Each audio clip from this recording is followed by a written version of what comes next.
All right, welcome back. We are INFR3335U, Social and Multiplayer Game Design in the fall 2021 semester at Ontario Tech University. And it's week 2, part 1 of our broadcast. Today we're talking about story and narrative design. And again, it's going to be wrapped into our guest speaker, which is going to come online around 7:30 EST. All right, let's see how that works. Hopefully he's going to have no trouble.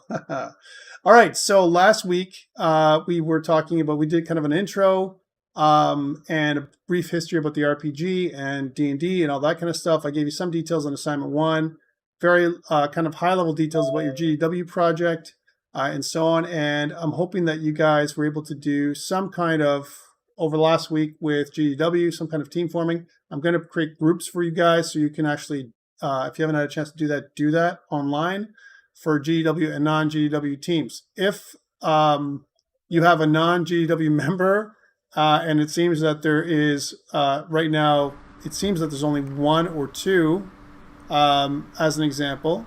So, and that's okay. What we might try and do is for those people who have space, we can maybe, wrap that member into the GDW group for this course. We'll see how it goes. Again, or that person or people will work on their own. So that's kind of something that we talked about. So today, let's talk about, again, what we did last time. We talked about kind of a course intro last week. We did the schedule and the evaluations. We talked about what the social game is and a little bit about role-playing games and how they influence, or D&D, kind of influenced all the role-playing games that we play today on, kind of from a video game perspective. And today, what we're going to be talking about, again, we're going to have this guest lecturer. His name is Rui Albino. He's coming on. He's from Ubisoft Toronto. And he's going to be talking about story and myth and other things. And around 7:30 p.m. tonight. What's due this week, this Friday, we're going to have ICE 1, so in-class exercise 1. Which is due this Friday at midnight, and we're going to post details on Canvas related to, again, what the guest lecturer is going to be talking about. Some reminders: individual assignment 1, which is build your own D&D encounter, is going to be due next week on Sunday. Still to post those details. Again, it's going to be very straightforward in terms of what I'm looking for from a writing perspective on that one. That's an individual thing that you're going to be creating. And also, your project part 1, your first playable release, is also going to be due next week, Sunday at midnight. So a couple things happening at the same time, but one is individual. The other one is kind of a group thing. And I will post everything that you need for all these things. I want to kind of post them as soon as possible so you have all the details so you can be successful. For your project part 1, what I'm really looking for is kind of a start screen, a gameplay screen, and an end screen. More like I want you to hang or create a structure for your game. And some simple UI elements. I'm hoping to have a little bit of some assets that you can gather for your game. It could be something that is temporary. It doesn't have to be like the final assets, obviously, because you're going to be changing your concept and molding your game, just like you've done in other GDW sessions. I don't expect anything final, but what I am looking for, one of the key deliverables for the first playable release is going to be the WebGL build. So I'm looking for you to actually, successfully create your WebGL build. So next week, Sunday, as in the 19th. No, that's this Sunday. I'm talking about next week, Sunday, which is the 26th. Okay, so that's not this week Sunday, but next week Sunday. So you have like another week or so to get it done, because your first review with James, if I'm not wrong, is next week, right? So, and let's correct me if I'm wrong. So it'll give you a chance. You have to do it anyway for James, and now I'm looking for additional details for Sunday. So again, all I'm hoping to do is help push you along the path of getting things done for your GDW game. That's part of what we're doing. Right, so for me, the only playable, when I say playable, I'm going to put up my quotation marks, like air quotes here. It is mostly concept, because really the only thing I'm hoping to do is if you could do just the structure for your project, which is beginning scene, your gameplay scene and your end scene. I'm hoping that you can do that. Or even at least some kind of, static scene that you can put together and you build for WebGL. That's what I'm looking for. So it could include things like just simple assets or representations of what you're going to be doing. Hopefully do a little bit of level design, to get you going. But the idea is you get your hands dirty a little bit with Unity so you can understand how that all works. Okay, so that's really what the project part 1 is going to be all about. Very simple. I don't want to make it complex at all, and it should complement what you're doing. Oh, wow. That's pretty crazy, Jonathan. Volumetric video. So it should be complementing what you're doing with GDW. Okay, so, well, like multiple groups. Okay, so I got to figure that out. And that's what you're going to be doing for GDW?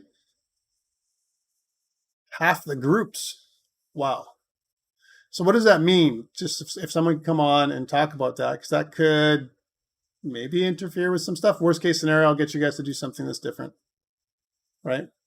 As one of my aligned assignments.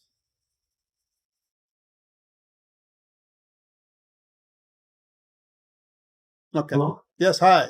Jaden, how you doing? Okay. Yeah, so basically, I'm good. How are you? Good. So last week, Dr. Ho came into GDW basically, and he pitched this idea for something called That, and it's basically just like a volumetric game. It's a side project that he's doing with the students, and he wanted us to be on it. So a bunch of different teams pitched to him yesterday. Okay. Their ideas for it. So there's going to be about four of us GDW teams that are going to be working on that with him. Okay. So with UFE too, eh? Okay. So it's not Unity based at all. Is that what you're saying? I believe it's Unity based. Yeah. So if it's Unity based, then most likely you can still do a WebGL build, and that's what I'm hoping, right? So it's a Unity extension. Right. It's just waiting to get the licensing for it. That was the big thing right now. Right. So there might be some still some stuff, even though there's volumetric video, there might be some additional things for your environment for the game. And so that's what I'm hoping you're going to put together. Menus, user interfaces, all that kind of stuff that hopefully aligns with what you're doing, right? So it's not out of scope. I don't want you, again, yeah, exactly. And that's what I'm looking for. I'm not looking for you to completely go off out of band just to do something for me. That would be a waste of your time. And again, and then Jonathan's saying, he's worried if it fits well in WebGL. It may, because at the end of the day, what's going to happen is you're going to produce the product of what you're doing with volumetric video is in storage wise. We'll see how it goes, right? I mean, we'll see if it works with WebGL. Worst case scenario, it won't. But again, one of the outputs I'm hoping from this semester for you guys is a mobile build and a WebGL build for your game. If not, then there might be something that you can do with your group as a side project for my course. Again, I don't want to derail you. I'd rather have it all one, but I also totally respect if you're going to do something with Dr. Ho. So we'll talk about that more as we get closer, but hopefully it'll be kind of working well with what you're already doing. Okay, so let's move on to the next part, which is a little bit about storytelling in mobile and social games, because that's what this week is all about. And we'll kind of get back to that other stuff. Hopefully it'll work with everything that I'm planning this semester. All right, so let's talk about keeping the player at the heart of story, right? Which is some of the challenge that we have when developing any game, not just mobile games. So here's a premise for you, and this comes right out of the book that I'm using, which is it's you against the world, a fight for survival. You have to wipe out all your enemies, or they'll obliterate you from existence. You must do whatever you can to stay alive, outwit them before they figure out your plans. If you want to defeat them, all of humanity, you're going to have to do destructive things, horrible things, but you'll get to live as a conqueror if you do. Would you consider the above premise story-oriented? What do you think? And we'll get back to this a little bit later. So do you think this is a story-oriented premise? And again, I'm looking for you guys for any kind of input. Robson says not really, right? So again, think about the elements that are being discussed here, right? It's you against the world, fight for survival, blah, blah, blah. And that's the challenge, right? When you see some kind of premise like this, a lot of times people pitch, I'm glad you guys are saying no. Even though it's player-centric, right? One of the biggest problems, in my opinion, and this is maybe contrary to what the book is saying, but to me, the way this is written, as an example, it could be written differently. And I think that when we think about a game pitch, almost like a log line or an elevator pitch, where you can describe your game, right? And we've done this before a lot, right? You want to be able to talk about the environment, you want to be able to talk about the character, and you want to be able to talk about the conflict that the character is facing. Kind of all in one little blow, if you can. It should inspire mechanic, aesthetic, and dynamic when you talk about your pitch, right? So it's something that you have to massage. It's not something that you can come up with and it's just automatically, it's very rare that someone can come up and pitch something like that without really understanding what they're making. Remember that when we first start making a game, there's a lot of uncertainty, like super uncertain if the game can even be made. Okay, so that's something that we should consider. So when we start thinking about what makes video games special, and again, different than tabletop role-playing games and other stuff,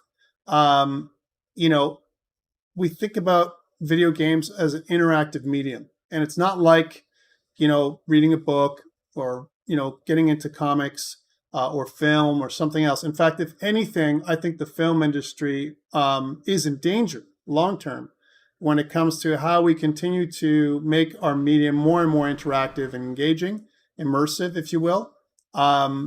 Games involves players who are involved or immersed in what happens a lot of times, at least the better games. And through gameplay, we change what's happening in the world. The world feels our passage through it, and that's how it should work.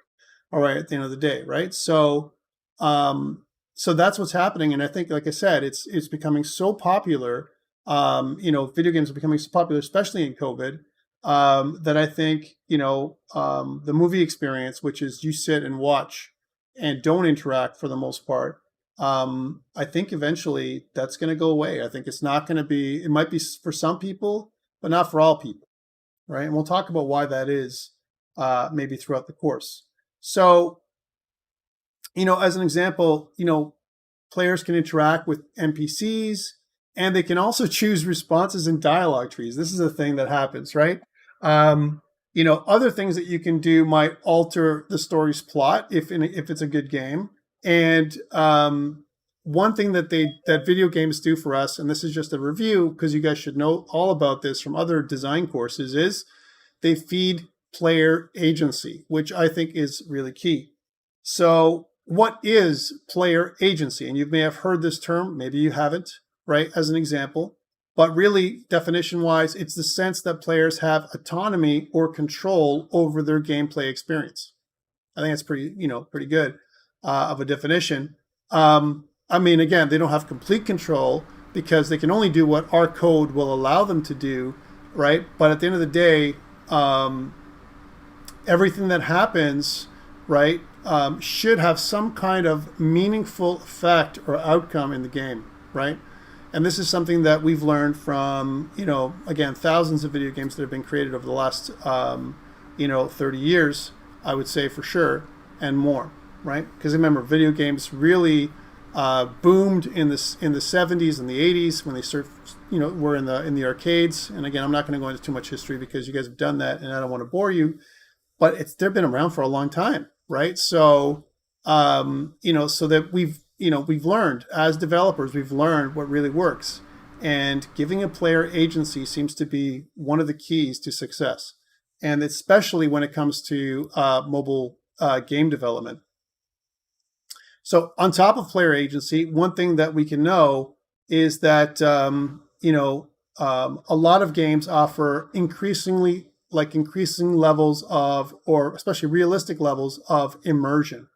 And we know this by, worlds that are in VR, in AR, in XR, and so on. It's happening.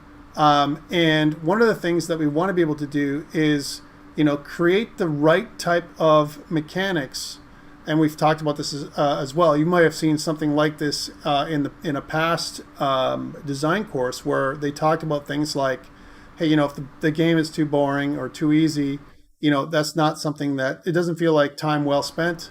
And at the same time, if it's too hard, again, Dark Souls is for some people, but not all people, right? Some people are more casual gamers. So we want to be able to kind of hit that sweet spot of, game mechanics zen in order for us to attract and retain the largest player base that we can. Okay, so that's what we want to try and do. And again, when we think about mechanics, and this is through sound, animation, art, all kinds of assets that we have in traditional games, and we look at traditional games as things like PC, console, online games. We have so many techniques that we can engage the player and hook their interest. And one thing we're going to talk about, again, this course is a player hook. How do we use the story hook to kind of attract the player to go on a quest? And we don't want to force the player. I mean, I can tell you this. One of the worst things for me is when I feel that the game is on rails. And I'm not talking about a rail shooter necessarily, but it's kind of like that. Imagine playing a role-playing game and you have no choice. I think you guys play games like this. You have no choice but to do exactly what the game tells you to do. You must do what the game tells you. You must go and do this quest. If you don't do the quest or the main story quest, well then you fail, right? And again, that goes against the idea we just talked about, which is player agency. If I don't have agency, and I'm going to tell you this, especially in tabletop role-playing games, if I play Dungeons & Dragons and I feel like I'm on a rail, like I have to do this. The DM example, I kind of enter a scenario and I say something like, okay, the DM says, you see a castle and it's dark castle and it's very tall and it's slick and rainy and you see the doors and they're partly open and they're inviting for you to come in. And if you're kind of an off player, you might say something like, okay, I want to climb the castle walls. What if you do that, right? The DM may have not prepared for that type of eventuality, that you're going to climb the castle walls, especially if he says something like, in the top of the castle, you see this massive dragon. What if you say, okay, I'm a first level guy, but I want to kind of climb the castle and fight the dragon, right? Kind of thing. If the DM says, no, you can't do that, that's a terrible thing to say. I mean, in my opinion, I know some people might say, well, you can't go that way. It happens in video games, right? You can't go this way yet. It's not available for you yet, Skyrim. And other games like that, right? To me, that kind of stuff takes away from our agency and it creates this idea that we're not really playing in an open game world.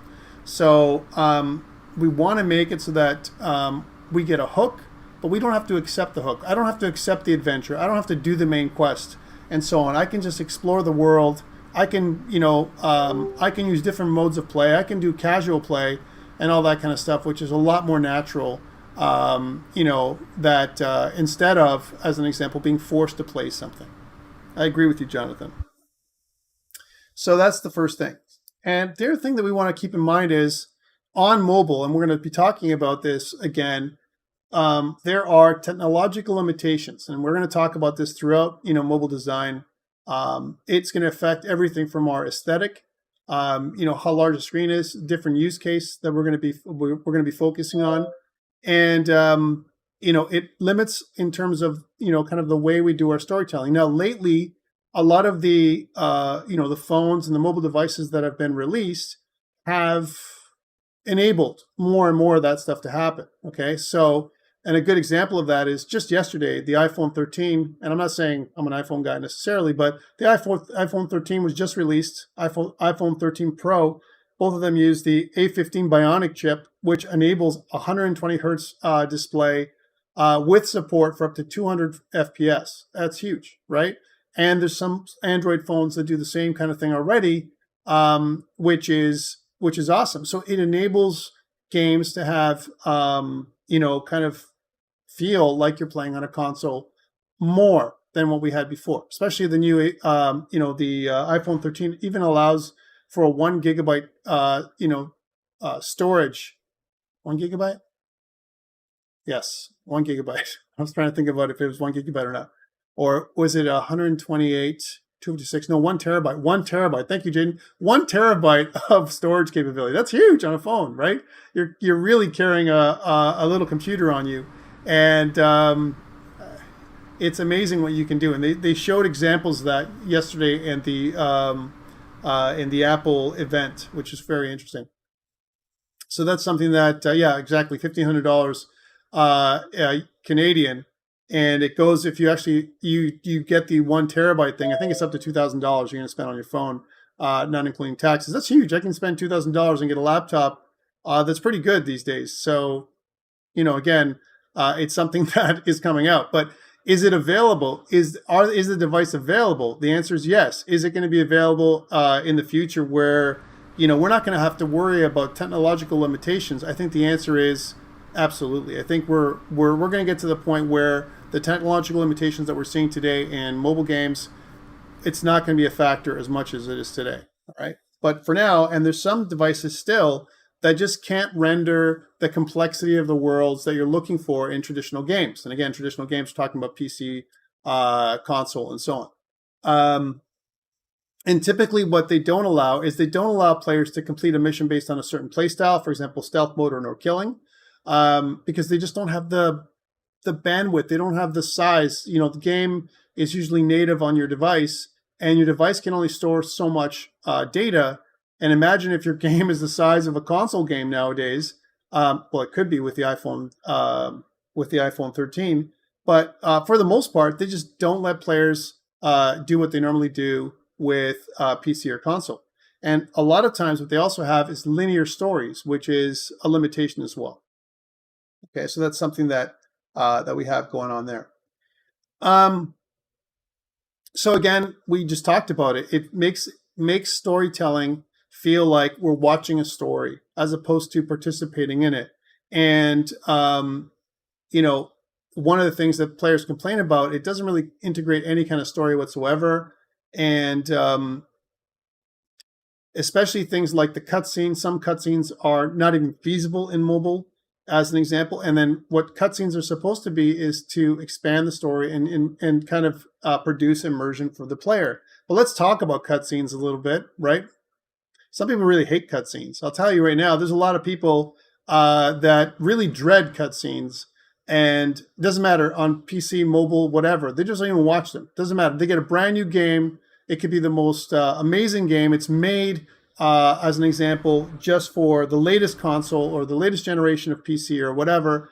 And, people have spent a lot of money and time and planning creating a cutscene, and people just go, skip. I don't want to talk. I don't want to see that cutscene. They just hold the B button, as an example, to skip the whole cutscene, and they don't want to see it. Why? Because it makes them feel like they're watching and they're not part of the narrative. And it's like that, old Dr. Seuss book, All the Places You'll Go. It's like The Waiting Place, where everyone is just waiting. We're just waiting along, for something to happen when we're able to play the game finally. And you can watch any cutscene and it makes you feel like that, especially when it's unskippable. If it's an unskippable cutscene, or if you can't fast forward to the next one or whatever, because some people just want to, I want to get to the action, which is really what they're looking for, right? And especially in mobile. Mobile has a special, kind of scenario or use case where, for mobile design, right, people have limited time, actually to play a game. They're not as committed as they would be on a PC or on a console, right? They're just not. They're there in a doctor's office, just like they're saying, they're in the waiting place. And that waiting place, they don't want to watch a cutscene. I mean, they can watch any other thing they want. They can watch Netflix at the doctor's office, or if they can watch Disney Plus or whatever they want to watch these days, and they don't have to watch a cutscene in a video game. So, and Andrew says it right, which is some games are interactable. And I like that. If you can incorporate a cutscene and make the player immersed in it, so some kind of effect that they're going to have in the cutscene, that's awesome. Okay. So, and some people, again, some developers, which is even worse, don't even take narrative design into it at all. They just kind of create a cutscene to give you the flavor, the feel, and that's it. And you can't skip it, right? So it's pretty bad. So cutscenes can be good for narrative design and immersion, and they can be really bad. As it depends on how they're put together. But again, all these things are solvable. We can make mobile and social games player centric, even though we don't have the same tech advantages as we would on a PC or console, at least for now. Okay, so I think in the future, what we're going to see, you're going to see more capability, like we said. So how do we keep the player at the heart of the story? Because this is what the lecture is all about, narrative design. There's a few things we need to keep in mind. One, we can think of mobile and social games as the game space. And I'm not sure if you guys have ever heard game space before as, with relation to the game world. Yes? Anyone heard that term before, game space, and what that means? Some people use it in different ways, but we're going to be using it here today a little bit differently. We also need to remember that narrative design, and we'll define what that is in a bit, is really important when it comes to mobile and social games, right? Just as it is in traditional games on PC, console, and online games, right? So, and we have to also remember that imaginations, if we can inspire players' imaginations, when you make a game, if you can get them to imagine the environment, even the things that are missing from the environment, they're going to fill it in, right? It's really important for us to help us, tell stories. And with great narrative design, like it says, we can engage the player in the game space, the game world, right? To reflect all the aspects of story. And I think this is really an important thing.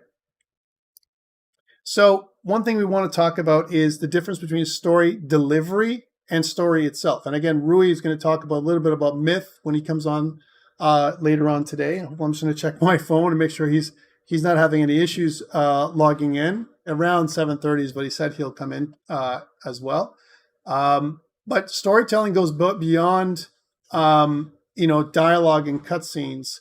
And what we want to do is we want to use the game's space for story delivery. So what I mean by that is the environment, the game world, all that kind of stuff. And basically what it is narrative design kind of interacts with all aspects of storytelling and the game itself. Now you might say, like, wait, Tom, like, I think Jeffrey said it, best, which is like, can't get into the story based on, phone games right now. And the reality is maybe you can't, but imagine if you had more agency. So the story itself, and I'm thinking like something like a Wildermyth. I'm not sure if you guys have played something like that lately where it's procedurally told, right? And imagine if that game was available on mobile. And for those people who don't know what the heck I'm talking about, let's go to Wildermyth for a second. So Wildermyth is kind of a game that's come out lately on Steam, and it's been inspired by tabletop role-playing games like Dungeons and Dragons and so on. So it uses kind of a motion graphic-esque storytelling mechanic, right? Which is interesting. And the characters are like, paper 2D kind of characters. That's what it's like. And so this is the kind of stuff that it does. So it's kind of interesting. The cutscenes are, they're there, but they're also procedural. So they're randomly generated cutscenes, which is kind of cool. And very, very simple, kind of effects. And again, very addictive, exactly like a pop-up book, Ryan. Check it out if you have a chance to do it on PC. Really interesting. And if it's addictive, so be careful. Don't get too into it again, because it'll suck up a lot of your time, especially if you want to play it, in harder modes. All right. But anyways, that's the kind of game that I'm talking about. So narrative design, but something like this, a simple concept like this, and on a mobile game might be something that may attract more of you into the story compared to what we have today. So let's talk about what is narrative design. And this might be on something that I asked you on your midterm test that's coming up, in a couple weeks, let's say 3 weeks from now. So a common way for explaining what this is it serves as a bridge. We've heard this before. You may have heard this even in some design courses.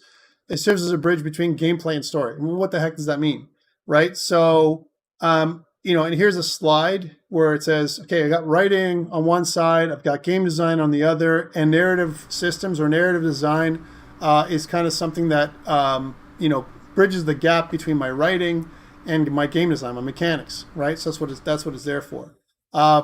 So this is kind of neat and stuff, and it's almost like gameplay and story are separate, right? But really, if you think about it, it doesn't matter whether you're playing a tabletop role-playing game or some kind of tabletop game or a video game.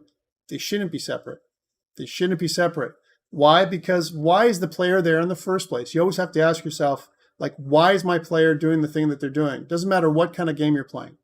So here's a better definition. Narrative design ensures that the story and world embody the gameplay. I like that better, right? And maybe even simpler than that is, and there's one on nicelysaid.net, which is simply put, narrative design is the use of story to make sense of gameplay in the video game. And I like that one even more. I think that one is a way better one, even than the one up there, which is, why am I here? Like, why am I fighting all these hordes of monsters? There must be a backstory for what I'm doing. And if there isn't, and I don't care, as an example, well, that's okay. But for most of us, we do care. We're going to be sucked into it a lot more. We're going to be the game is going to attract and retain players. This attract and retain, you're going to hear me do that a lot this semester with mobile, because that's one of the strategies, attract and retain, especially for mobile, right? If there's a strong story, if there's something interesting, if there's a good genre, and so on, and if it's fun. And one of the things that I've asked you to do this semester when it comes to your first playable release, and especially with WebGL, which I'm talking about later on, is we're trying to prototype your game in WebGL so we can find the fun.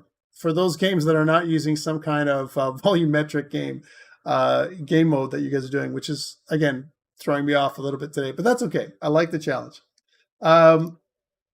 Let's move on. So let's continue with what is narrative design. So again, in any part of the game, players interact with the game space, and the game space being the environment. And in any part of the game space can be a part of the game's narrative design. So I think they're kind of one and the same together. And when we think about game writing, people are like, wait, are you talking about game writing when you're talking about narrative design? Then we think about game writing as traditional storytelling, plot through some kind of campaign, right? As an example, or plot told through missions and quests, right? Some kind of dialogue or dialogue tree, as well as cutscenes and other cinematics, right? So narrative design, what it does is it uses the writing, right? And other techniques, other aspects, to tell the story, right? As story vehicles, like it's saying here, right? Which, there's different ways you can do it. You can do narrative design and writing, or just narrative design, okay, typically. And there is a role out there, and we're going to talk about it a little bit, called narrative designer. You can actually, be a narrative designer in a larger, especially a larger game company. They have that type of role. So when it comes to story delivery, right? When we think about story delivery in effect is narrative design, right? And we can simplify this. When I say game writing versus narrative design, as an example, we can say that game writing is story, right? And while narrative design is story delivery, right? So that's the difference between maybe the two. Okay, let's talk about a game's narrative design and what it may include.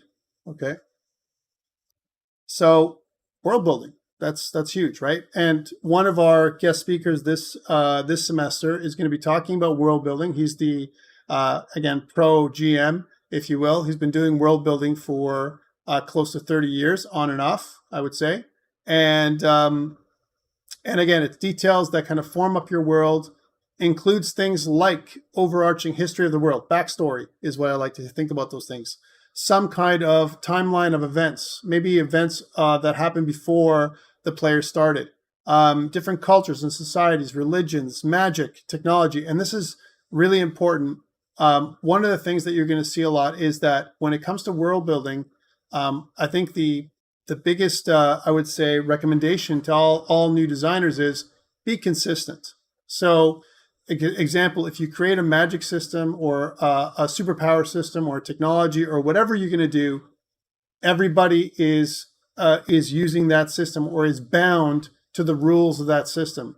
If you allow the computer players or whatever to be not bound the same way as your player character is, again, it breaks the immersion. People get frustrated and all that kind of stuff because you're basically saying things like, wait a minute, and I'm thinking back to D&D as well. If I play a game and I'm a first level player and I progress and I become a second or third or fourth level guy, as an example, and I'm facing some town guards, and we kind of figure out, in the game world that town guards are probably about level 2, let's just say, right? And maybe the captain of the guard might be level 5, right? Because he's kind of a tougher person, or she's a tougher person, and to fight them, and they have the same mechanics as we do, the same way that we fight, and so on. But if suddenly you meet a captain of the guard, and it's a little out of whack. Instead of fighting with a sword, they're fighting with a gun, or something weird like that in a fantasy setting. It could be cool, but it could also break the immersion. You can say, wait a minute. Why don't I have access to that stuff, right? And I know it's like a little bit greedy for beginning players to say, I want the same stuff as that, the captain of the guard. But the idea is once we break the rules for the AI or for the non-player characters, I mean, come on. It's like there are no rules afterwards, right? And it breaks the immersion for everyone. The other thing is narrative structure. So there's a lot of different ways of telling a story. You can tell it linearly, right? We can have branching type stories. Again, that is everything from side quests and how they lead into the main quest and so on. An open story scenario, right? Where the story doesn't really have a set structure. And we kind of make the structure as we go, a procedural story, if you will. Episodic, and I remember I'm thinking about episodes where every time we get together, to play Dungeons and Dragons, we're not necessarily following a story arc, but actually it's one episode, kind of in the life of the character. And I've played in games where, it's not so much going up a level. It's actually the GM wants to tell a story, and what they're doing with that is they're saying something like, "Hey, this week you're level 1. Next week you're level 2. The week after that you're level 3. There's no experience points. Don't worry about experience points. Worry about the story. Worry about the adventure. I want you guys to to go through the story with me. You guys are interacting with the story world." And it's snippets of the life of your character as opposed to a whole overarching campaign. I've played in stuff like that. Some people don't like it, but that kind of thing does exist. So Jeffrey says, that's what I like about Dark Souls.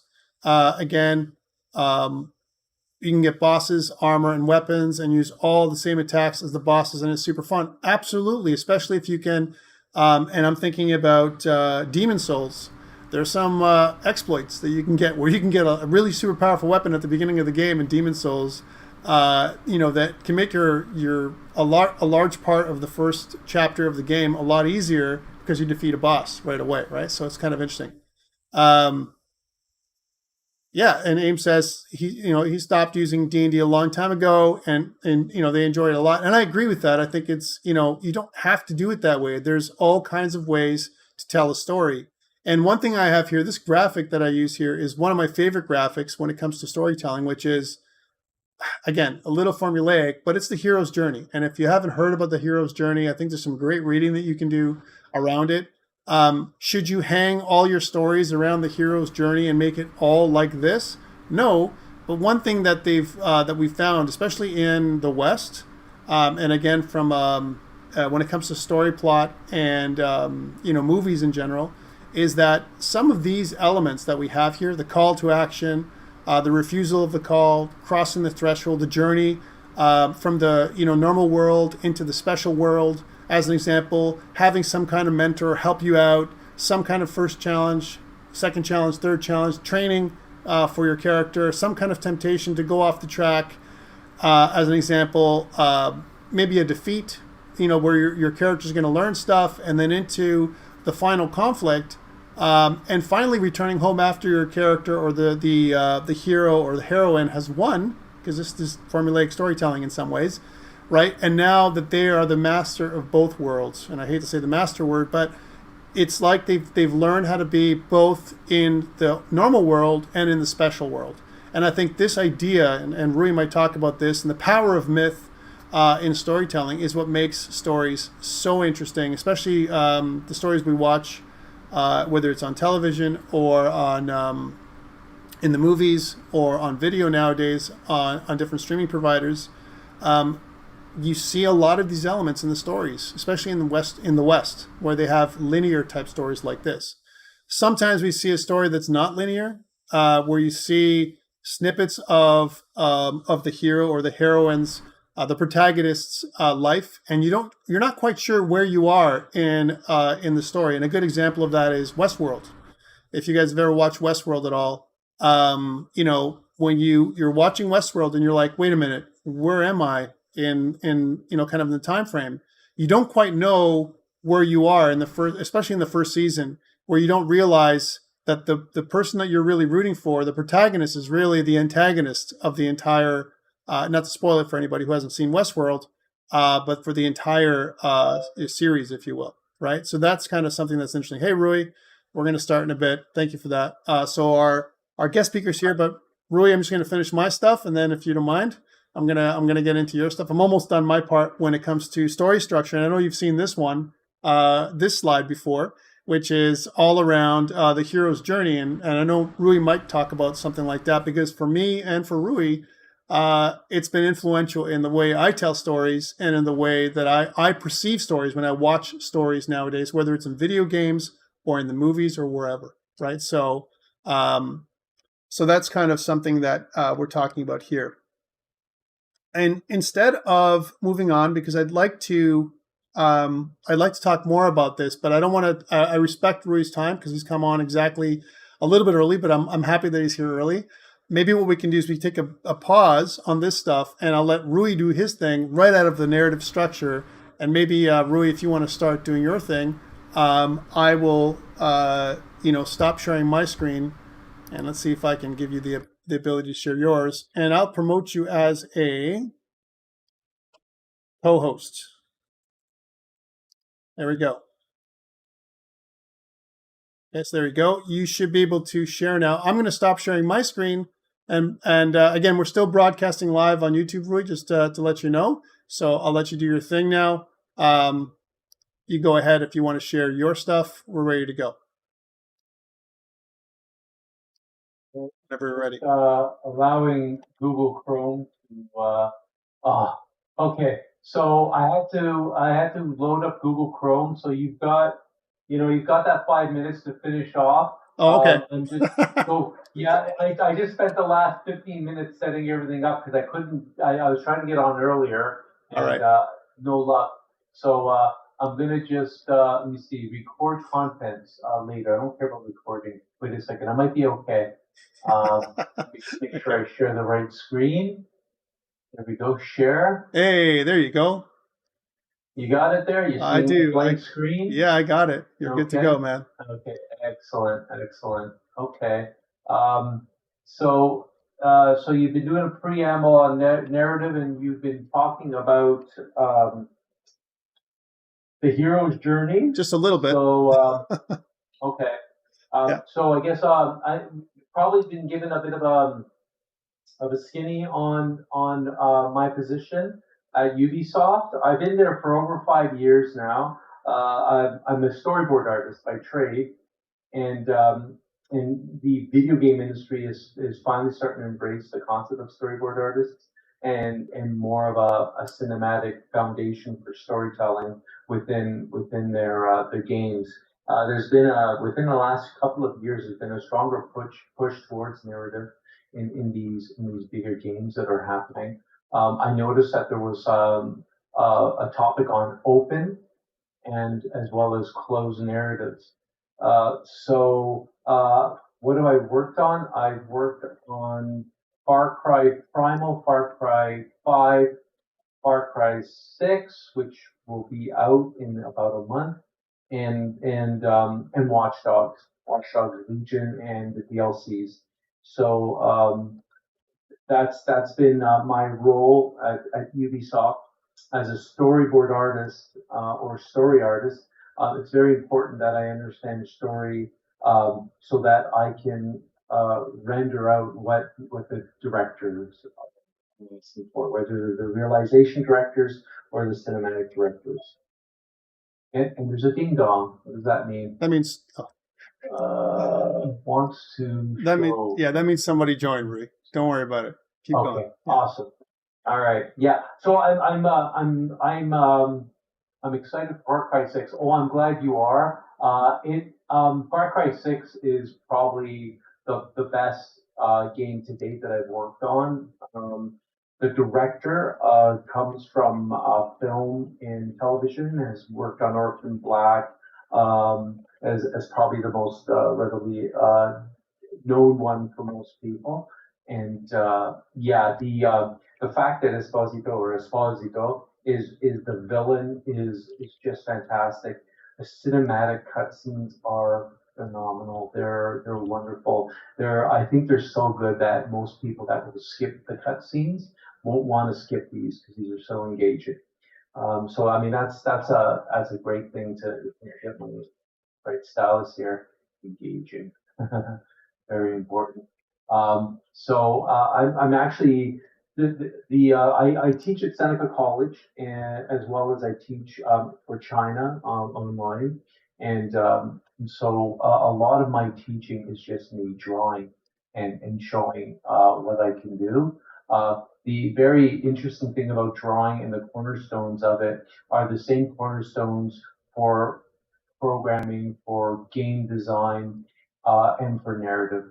Everything works in the same idea that you're building up your blueprints, and as you can see with my drawing, I'm not going right to a finished piece right away. I'm first getting in my pose, right, and stick figure work and more structural bits so that I can get the pose down that I want.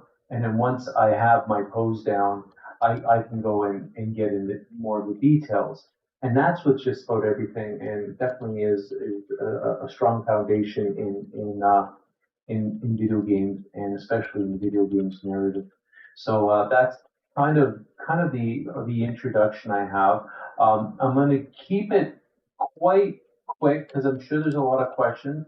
And just when you're readying questions for me, NDAs are nasty, and basically, anything that I divulge, I lose my job. So, if there's anyone asks what you're working on now or anything else that's part of a non-disclosure agreement, I obviously won't be able to answer those. But anyways, what I will do is I'll just give a quick talk on the importance and the foundations of storytelling and understanding storytelling, and how it's different for video games as opposed to say for film or comic books or animation or television or whatever else you have, right? So I'm just gonna look at my cheat sheet here to see how I have everything here. A very important thing. So I wrote down engaging. So the reason why I wrote that down is because ultimately, no matter what you're doing, you want to engage your gamer, your player, your audience. If you do not engage them, it doesn't matter how well you craft your art, your design, your game. They're not engaged, it won't matter. They're not engaged, they're not interested, and then they'll be distracted, and their attention will wander. So it's really important to be aware of that and what that means. There's this wonderful thing called the suspension of disbelief. Right, these are just some foundations that are incredibly important. There's the belief, I before E, except after C. Suspension of disbelief. So the whole idea of suspension of disbelief is you want to suspend your gamer, your audience from disbelieving what they're seeing. You do not want them to go, huh? What? Or, oh, come on, really? You want to limit that, and that is where a lot of the foundations for storytelling and gameplay storytelling for gameplay, open and closed, is paramount. Is understanding that, and especially in cutscenes, because through cutscenes if they're skipping those cutscenes, if majority of your players skip the cutscenes, that shows that for those cutscenes you weren't able to wow them, you weren't able to engage them, to draw their interest. And so if you think about that, if the majority, if 75% of your player base is skipping your cutscenes, then the millions of dollars that were spent on those cutscenes were a waste. It was a waste of money, right? Just talking brass tacks, right? So these things are very important to make sure you maintain that suspension of disbelief, and you have that captive audience, right? Whether it's open gaming and as you're playing, you're like, oh wow, and you're seeing these wonderful scripted events happening. Scripted events.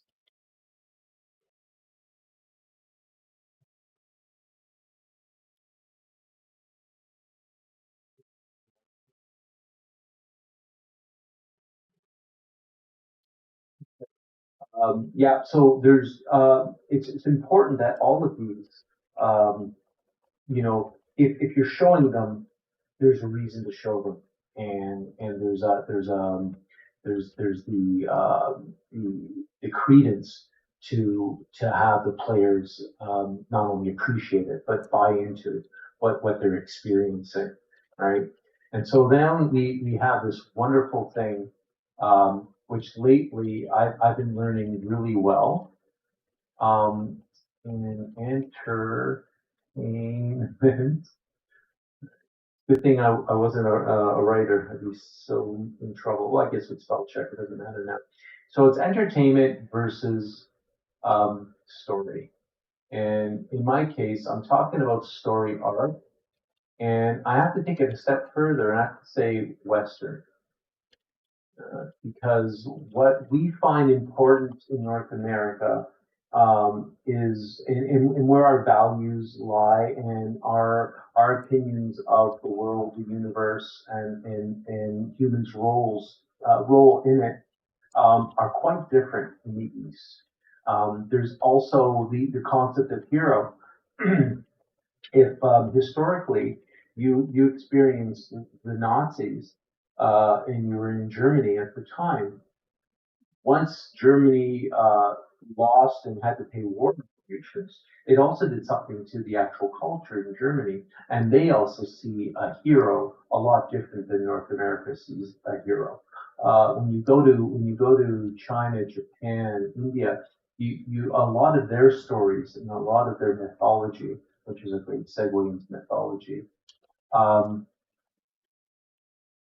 are based around being puppets to the gods, so that it's more of how you accept and roll with what the gods demand of you. Where if you go to the West and one American can take on the world, can change the world, can do something, whereas that may not be something. So it's always important to understand who your audience is and what's important for them, right?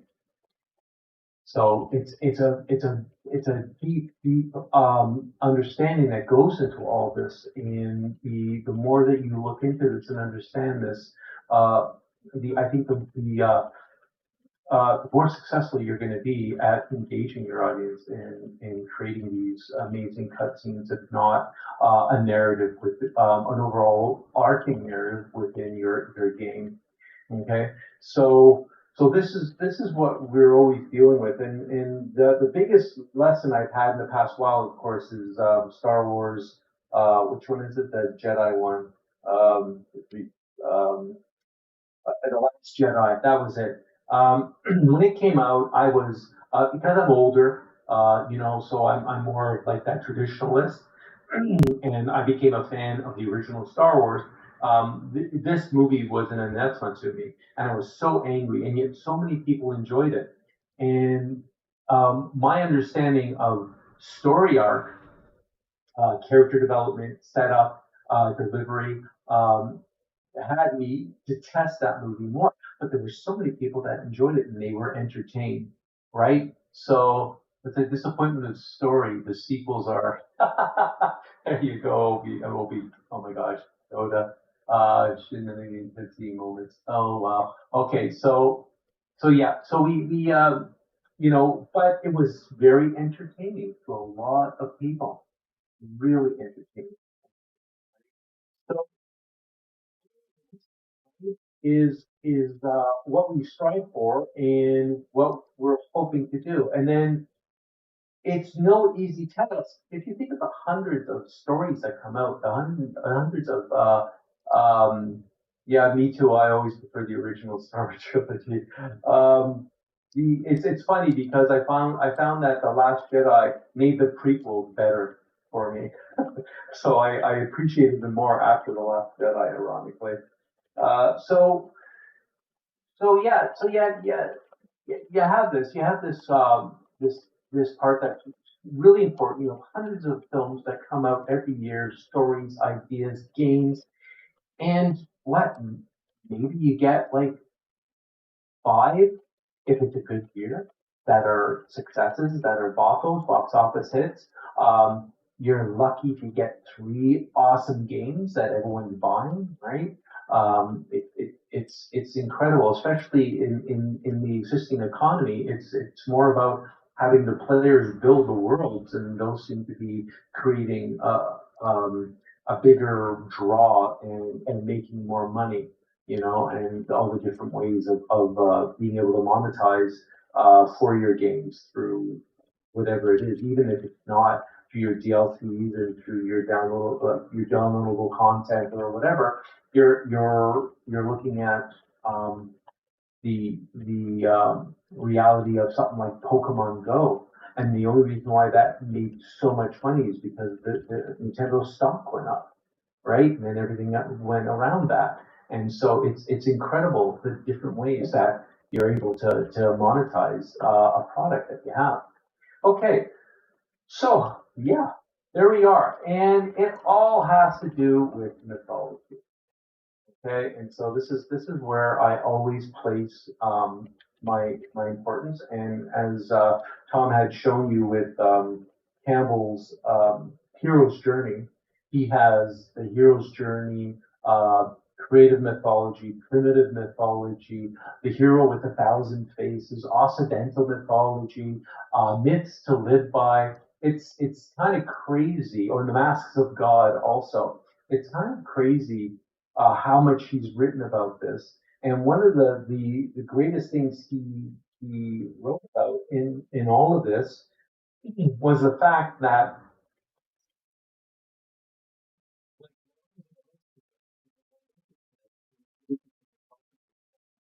study mythology, the teacher and the books would always say how the Hellenics, the Greeks, um, developed mythologies to explain the phenomena of the world. And that was far from the actual fact. They did manage to explain some phenomena. That's great, right? Make the citizens go, okay, cool. That's great, and we're smart. We know what we're doing, whatever. But there was so much more to it.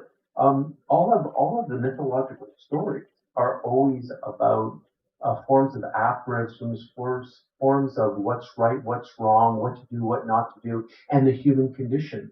And so what mythology actually did was form a society of light thinkers, because no one likes being told what to do. But if I'm ready to go jump off a cliff and my father says don't do it, right? Then someone could say, don't, you gotta listen to your father. Remember what happened to Daedalus? Daedalus didn't, sorry, Icarus didn't listen to Daedalus and he died because of it, right?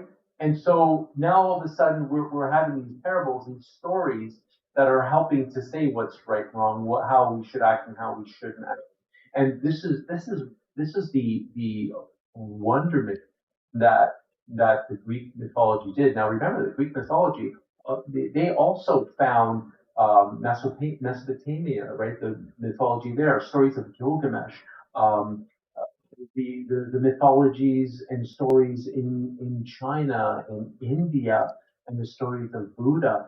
Like these stories were actually talking about human condition. It's a human condition to metaphorically roll the boulder up the hill and for it to always just roll right back down again. That's Einstein interpreted that and said to do the same thing over and over again and expect different results is a form of insanity. And that's what that is. It's insane to have to roll this boulder and to roll back down. And yet we as human beings will do this. There are these amazing things that we will constantly do because we're human. And this is what mythology can show us. And it's very powerful. And we go to I'm not sure if it originated in India, because I think if I remember right, Buddhism originated in India, and then of course it flourished in China. But it's actually not a Buddhist, it's a Zen saying, it's a Zen story. It's the story of the toad and the scorpion. And I'll just say it real quick. Basically, the scorpion wants the toad to take him over to an island, through the water and to get the yummy bugs. And of course, the toad's like, I'm not going to do it. I'm going to get on my back and you're going to sting me, right, and kill me. And the scorpion says, listen, get in the water. I'll jump on you while you're in the water. I won't sting you in the water because I need you to swim. I can't swim. If I sting you when I'm in the water, then I'll die too. Right? And so the toad, right, low on the genetic pool there, basically says, okay, all right, yeah, I'm convinced. So the scorpion jumps on the toad's back, the toad swimming across the waters to go to the island, and halfway over, the scorpion stings the toad. The toad's in throes and fits of dying. It's like, why did you do that? Now we're both going to die. And the scorpion answers, it's because I'm a scorpion. That's what I do. And what's wonderful and powerful about that aphorism, that story, is that that's archetypes. That's Carl Jung's archetypes. That's people. That's character development in that story. We look at a moment and we see something happen and go, oh, but that's happened in so and so, and we've been following along the story, and so when this happens, they do this, and I can't wait for them to do it to them because this is going to be so good. And this is what you're doing. You're creating this anticipation and this excitement in the viewer, in the audience, because you've been so effective in developing that character. In Joseph Campbell's Hero Without Faces, Hero's Journey, he talks about these tests, right, and conflict and gifts and the journeys and such, and all these journeys, these ordeals, these are all to show the hero, the protagonist of this journey, who they are as well. It is to reiterate their character, develop their character. So not only are they in a moment of challenge as they face this test, it's their identity, it's who they are, and how they face that test strengthens who they are and shows that to the audience. So that when another moment comes up, it's like, oh, so it's like I always jump forward when I attack, and it's like, oh, now they're going to come to this test, and we as an audience know if they jump forward, they're going to fall through the trap. Well, you know what? Even if the villain at that moment, or the threshold guardian at the moment says, listen, you just don't do what you normally do, you don't fall in trap, but this woman is like, no, never, this always works for me, and they jump forward and they fall into the trap. And it's if they don't do it, if they decide, this time I'm not going to do it, then you're robbing the audience, because up to that point you've been setting up this moment of who this character is, the character, the development of this character is. Okay, so I've done a little over 15 minutes, but I've done my 15 minutes. I just want to I'm aware of that a lot of what's going on in this class, Tom has filled me in, is about looking at procedural storytelling versus closed storytelling, and then versus open storytelling, right? And how that all plays in, and the whole concept of RPG, whether it's tabletop RPG, where you have a referee and a game master that can think on the fly. We're getting there with computers, and I'm not talking about AI per se, but we're getting to a point where we can have computers reply to a lot of different ideas and notions and actually interpret them and have a list of responses for that, right?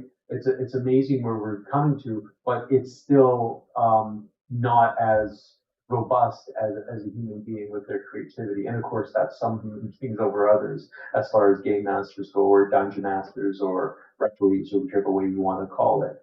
So, Tom, I guess now is a good time for me to open up for questions regarding that. All right, thanks, Rui. Yeah. So, guys, this is a chance for you to ask Rui anything related to what he's talking about here, as well as if you have interest in cinematic design, something that's even off topic, you can certainly ask him. This is your time to engage with him and kind of ask any questions you like. Go ahead. And you can come on the mic if you like, or you can type it in the chat. It's up to you. And if you guys don't have anything, while you guys are thinking about something to ask, there's one. Andrew's got a question for you there, Rui. How did you get in the position you're in now, and how did you start? So I spent a couple of decades in television, a little bit in feature work. I started my career off actually in video games in the late 90s. I don't know how many of you are familiar with the Commodore Amiga, the XT computer, but that's where I got my start. And ironically enough, my career has always been one of sometimes just getting these cold calls or running into someone that I know that then says, "Hey, by the way, they need someone." And so that's actually how I got into Ubisoft. I was at Seneca College at an open house, and I ran into an assistant director that for a show called Urban Vermin, and he was from Core, so Core would have did the Wild and some of the other things that I think William Shatner owned them at the time, and so he was at the time when I ran into him at Ubisoft. So he says, "Hey, did you ever be interested in Storyboard?" And I said, "Oh yeah, sure, why not, right?" And it wasn't like I was like, "Oh, yeah, I want to." So like, "Yeah, sure, whatever." And so then he actually got a hold of me and says, "Yeah, they need a board artist." And so I sent him my samples, but I was sending my samples from television and more cartoony things. And one of the things that Ubisoft are into are more of a realistic bend, right? Even not so comic booky, if that makes sense. Even though pretty much that's what we end up doing. And so they said, "Well, your demos are not your portfolio isn't really what we're looking for, right?" And so what I did was because I love drawing more realistically in comic book style and such, is I just said to them right there. I said, "Okay, well, how about this?" And so I basically said, "Is this kind of the style you want?" And just as I'm talking to you, I literally went and did this, and I just drew this guy. And after drawing, they said, "Okay, let's give you a try." So it was that was actually how I got, and that was for a Far Cry. So I tried to make sure I did something that was a little bit more like Neanderthal, right? So drop the head back and play off that way, right? That's how I ended up getting that gig because they really needed someone, and it's rare in the GTA for storyboard artists to draw in this style. So yeah, so then I had a baptism of fire. I went in. They asked me to do this. I did. They were very happy with what I could do. And yeah, I took a break, and then they called me back, and then I've been there ever since. There's some more. There's some more questions there, Rui. Okay. When you're storyboarding, do you ever take inspiration from comic books? Ooh, so not anymore, but it's in there. It's in there, right?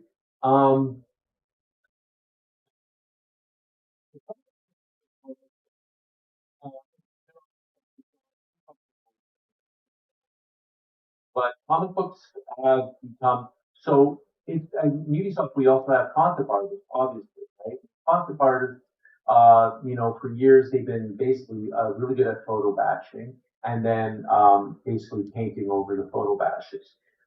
And now most concept artists are using Blender to put together 3D models and sets and scenery, and then lighting it up and putting in almost all the details, and then do the same thing, painting over them, right? So because of that, that's what's been happening with comic books. Most comic book artists are now Photoshop artists. And so what ends up happening is, I'll just draw something super quick here to give you an example. So this is called a stick figure, and this is something that comic book artists don't, even concept artists don't, and the 3D artists at Ubisoft don't. They don't really realize how important it is to understand something as simple as line of action. And energy. And that's one of the things that I found with a lot of comic book. It's beautiful, it's fantastic, but more of it is this wonderful rendering going on and some great stories, right? So it's basically come down to there's this guy that I get a lot of inspiration from. His name is Dan Milligan. And basically, Milligan, if you just go www.danmilligan.com, you'll go to his site, and he's storyboarded for Beowulf. He's storyboarded for the latest Terminator movie, and he's phenomenal. He still doesn't have this energy and flow, but he's a storyboard artist, and you can see the energy and the way he does with lighting. That's someone that I draw a lot of inspiration from, and sometimes I even just try to Milliganize my work, which is because his tones are just phenomenal. So there's that. How long have you been a visual artist? What's the best way to grow the quality of your art? So I've been a visual artist all my life, right? Starting in elementary school. Probably not getting any good until about my 6th year in the industry.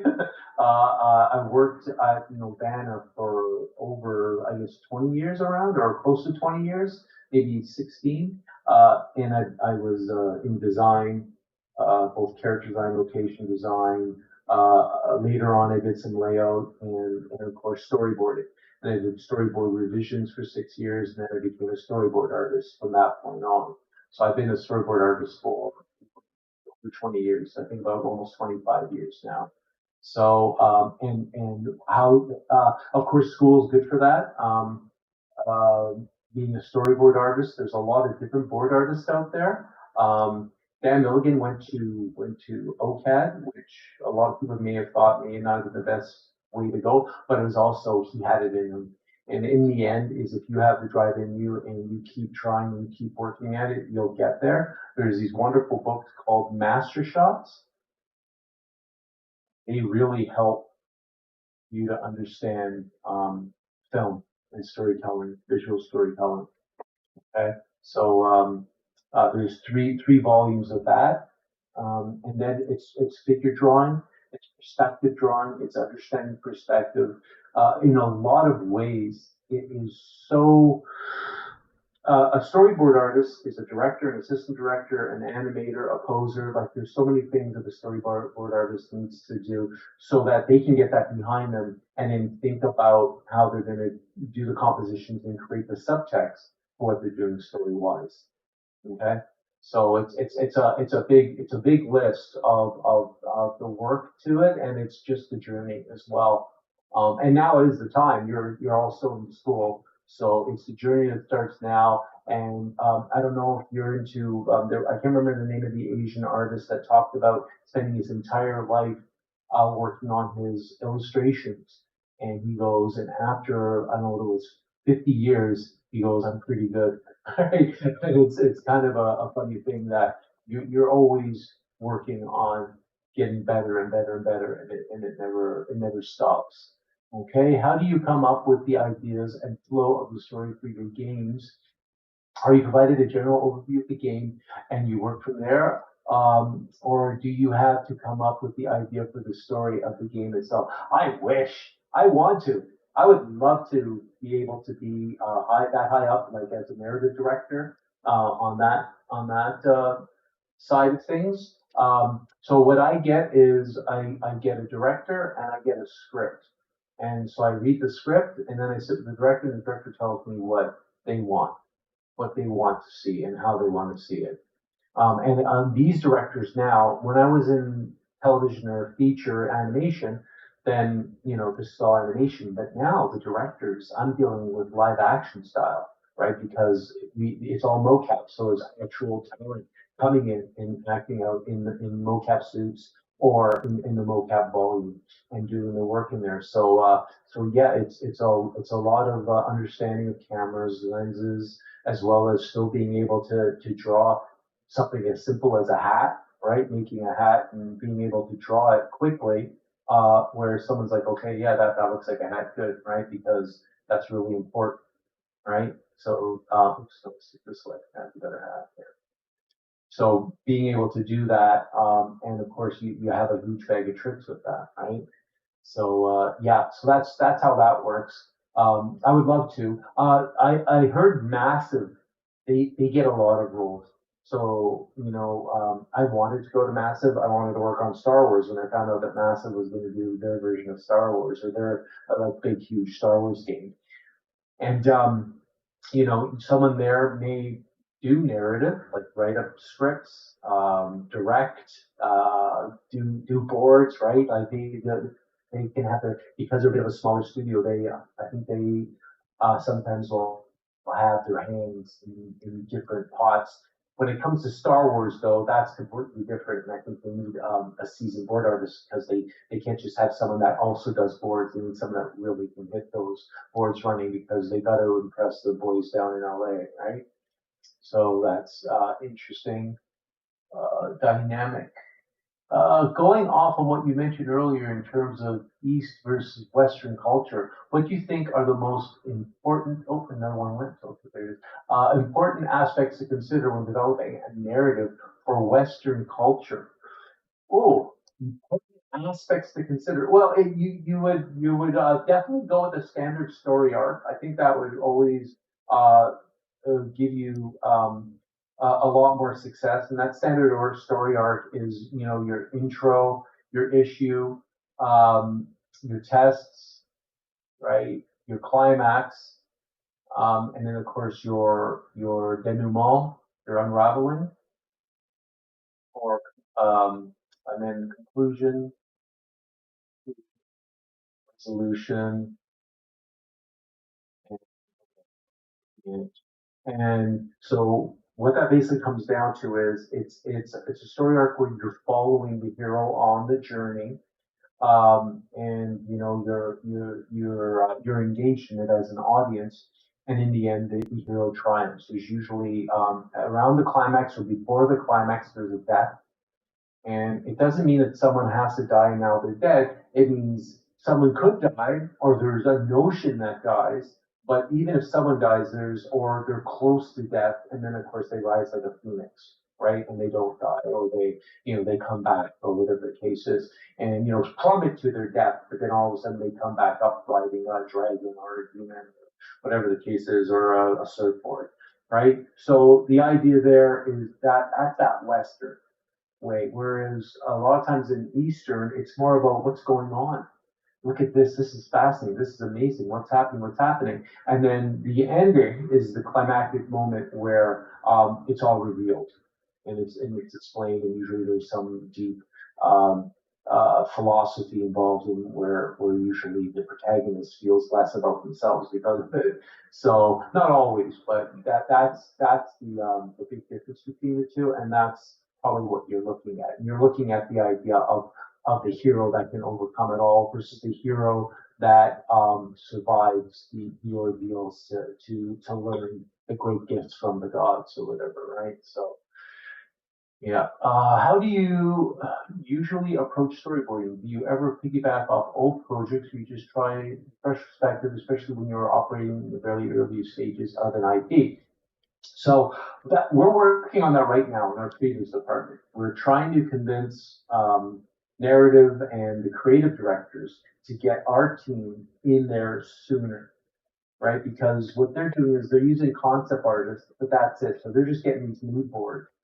But where it takes 3 days to do a mood board, sometimes they'll want quicker ones, maybe a day. In a day, I can do 40 panels of storyboard. So because of how many storyboards I can do within a day, it's almost not worth it to me to go hunting for my old stuff and then reuse it. I'm just, I am drawing from a big toolbox of experience. So it's kind of like, in a way, I am drawing upon that, just like the question about the comic books. There's all these different things that I'm drawing on. I rewatch movies 3, 4 times, but every time after the first time, I'm actually looking at it from a storytelling point of view because I'm not distracted by how good the movie is. So once I already know what's going to happen, then I can actually start analyzing the movie and drawing, understanding that then hopefully I can draw into the storyboard panels. Okay, these games are pretty worldwide. Does East versus West culture become a determinant when trying to appeal to everyone or specific demographics? Do you focus on whatever culture is best for the target demographic, or ignore that aspect and go with what's best with the story? That's marketing, right? They're the ones that will. Tom, let me know how much time I have left. By the way. Oh, you can. Yeah, you got lots of time. Don't worry. You keep going, Marie. Okay. Whenever you feel like stopping, it's good. Okay, cool. All right. So, the whenever I see that about East versus West, I always just think about Tencent.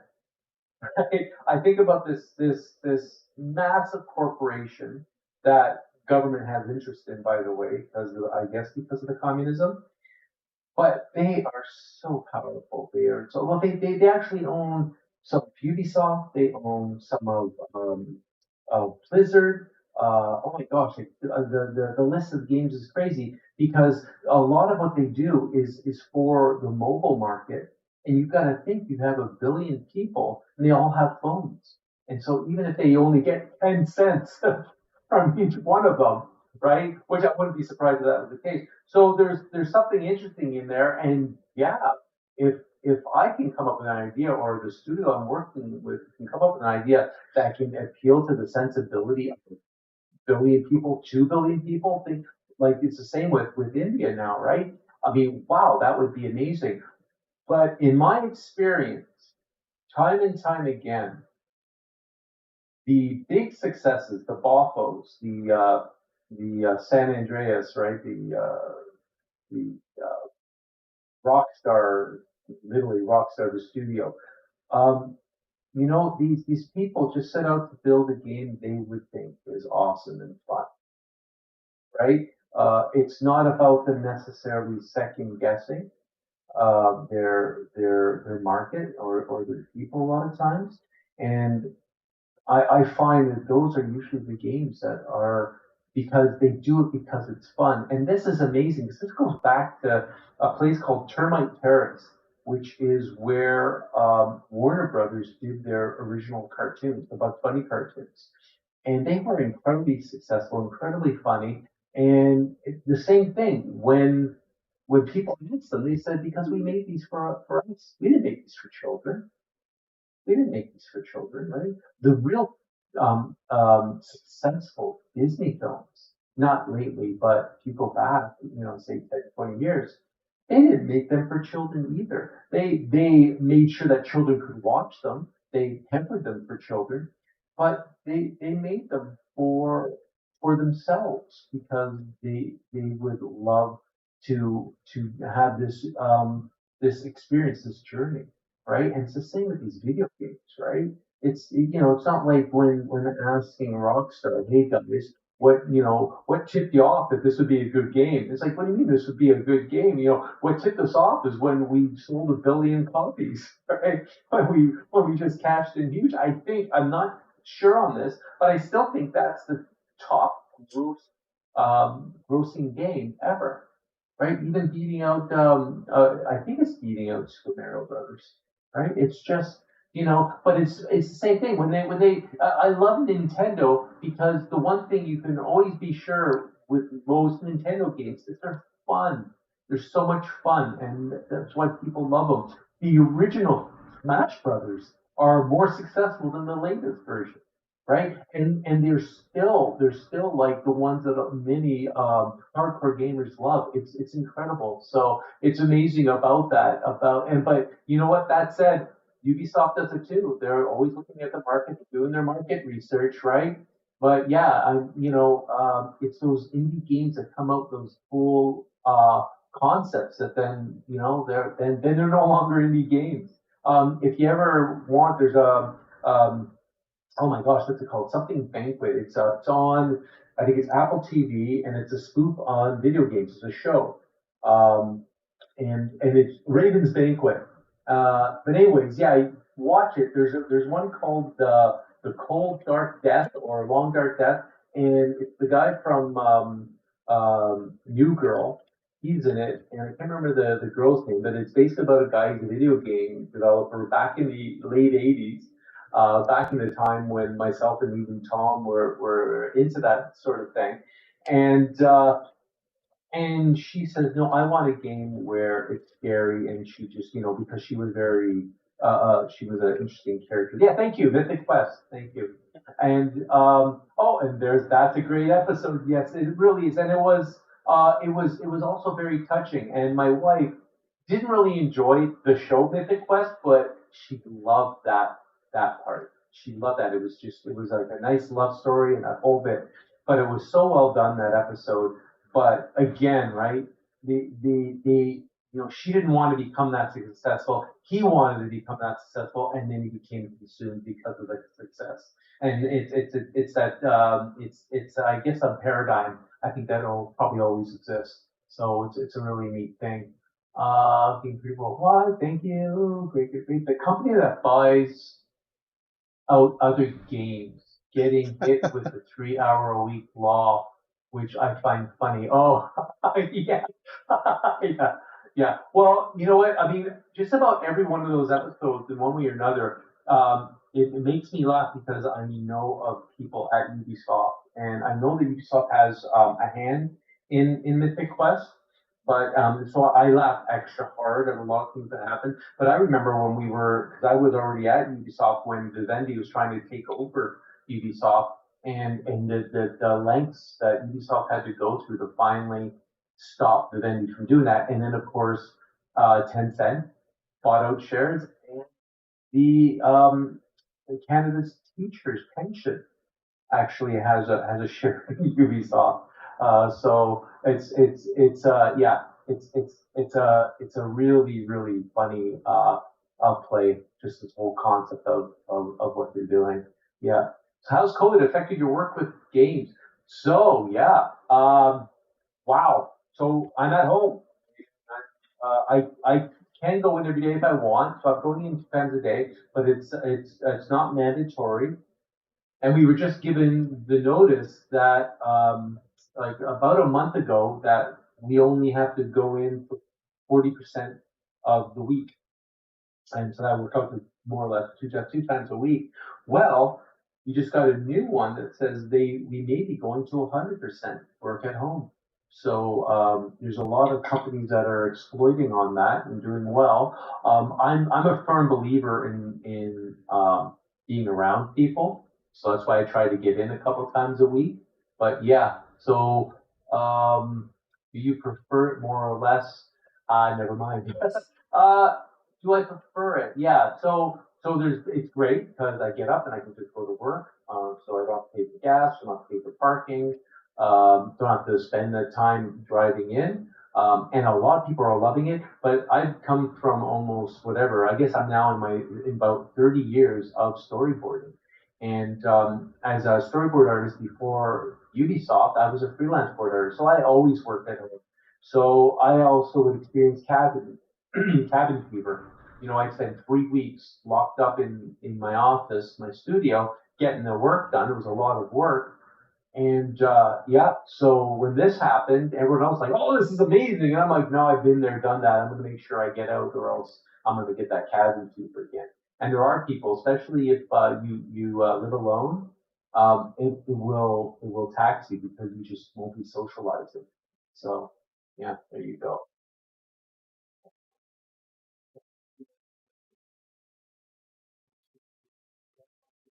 Game/movie has been the most influential for you and your work? Holy crap!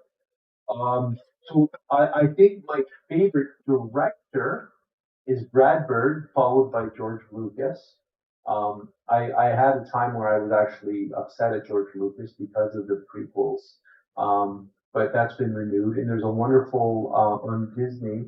There's a wonderful, I think it's called Empire Dreams or whatever, and it goes through the fact what George Lucas had to do just to get Star Wars done, and the fact that it almost didn't get done a few times, and so that was a fascinating ordeal. George Lucas also uh, actually received lessons at his university from Campbell. So that's fascinating. Movie. Geez, movies. It's hard to tell. I think it's more movies, and what it comes down for me is movies that are strong in theme, like Star Wars. Its theme, like A New Hope, was big against small. The Incredibles was the super versus the mundane, and it just made for an even better film and story because it really made you feel like that throughout the whole story, and it was wonderful how they kept showing it in different ways. And of course, then there's oh, what's his name? Clint Eastwood. Clint Eastwood did Unforgiven, and that is one of my favorite, if not my favorite, Western films of all time. And Clint Eastwood, I think, is a genius with his imagery and such. And he he uh, he made it about death, but not just about death. He made it about what the West was really probably like and what people did. And it's a wonderful film to watch for that, and it's a wonderful film to show. I don't appreciate films that the writers or the producer or director are judgmental in or partial in how they tell their story, so that it obviously is being judgmental, as opposed to stories that just let it happen, and more or less let you kind of decide how you feel about it. It's still maybe a horrible thing that happens, but it's not being done in a way that they're trying to tell you, hey, this is really bad.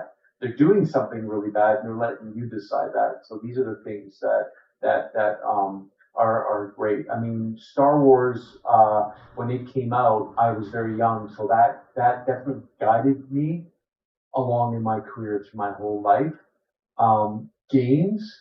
The irony is, a lot of the games. I love Legend of Zelda. I love those games. Besides Legend of Zelda, I love the like the ones that you build. Civilization, SimCity, SimCity. Even something like as simple as um, oh my gosh, what is it? Minecraft. These are games that I love because it's something where I can build and develop from. And so those are the that's where I like to go. The convenience is definitely there with working at home. Definitely, yes, it is. Um, was there ever a time you didn't want to continue with your current profession in the industry?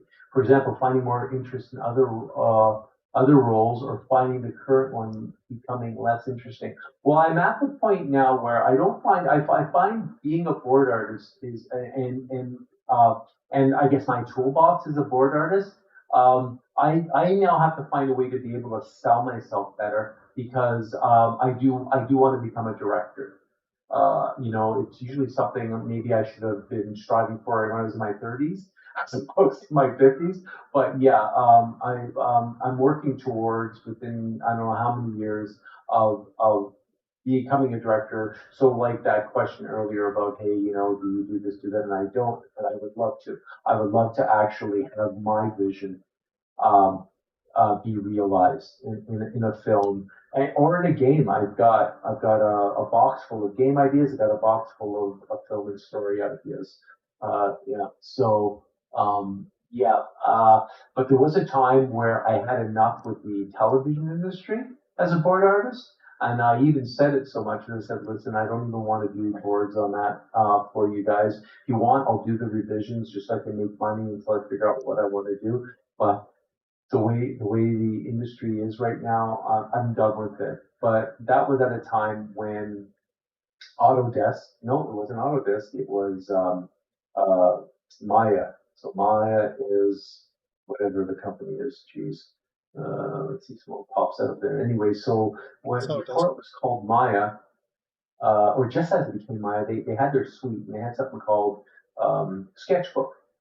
And Sketchbook for me revolutionized things because at the time that that came out, I got my first convertible PC, so I can draw on my laptop because like Cintiqs were obscenely expensive at the time, and so I was doing boards with that, and I actually was in the beginning where then I was going to studios and I was showing the board artists in the production pipeline, how to include that within what they were doing. So that went really well, and I cashed in huge. I ended up, and that's when I worked for Core, and I would do so basically a 22-minute, which is a half hour, a 22-minute storyboard would work out to be about 1,200 drawings or panels. Because I started in doing digital work at a time when everyone was still using paper, I was able to exploit on a lot of things that the producers didn't cash in on yet. So I was able to cut my time into a third. So I was able to do like 1,000. My record was 1,500 panels in 2 weeks. But that was also at the time, and it's funny because the way the market is, at the time I was making $10,000 in 2 weeks, right? Because I was able to get 22 minutes done, and there were studios that were going to pay that to get this stuff done, and so yeah, so it was really weird that I kind of said I'm going to change that paradigm, but I just found a different way of doing the boards, and it drew me right back into the boards, and I've done them digitally ever since. So yeah. Did you play video games before entering the games industry? Yes. If you did, has your involvement in the process of creating games changed your view of games you play?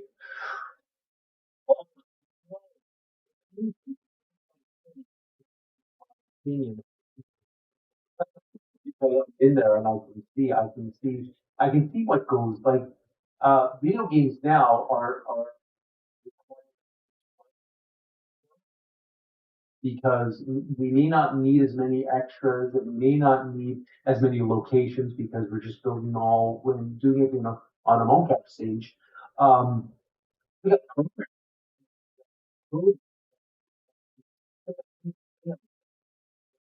levels and stuff.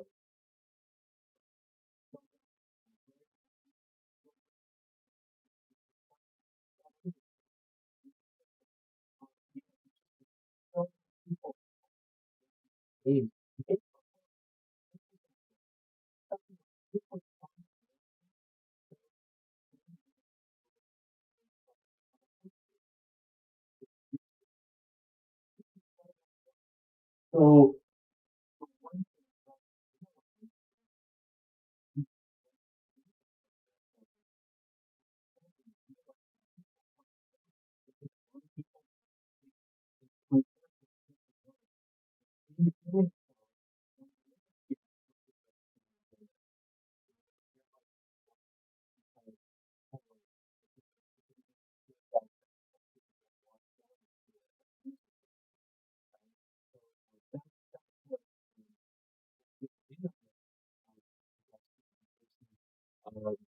the games that I used to play. And it also makes me marvel at Nintendo again because of Breath of the Wild, because I'm a Zelda fan. And when Breath of the Wild came out and they said, hey, you know what? We're not only do we have our physics engine, but we have a chemistry engine. And you're seeing how people are and studios are constantly pushing that envelope.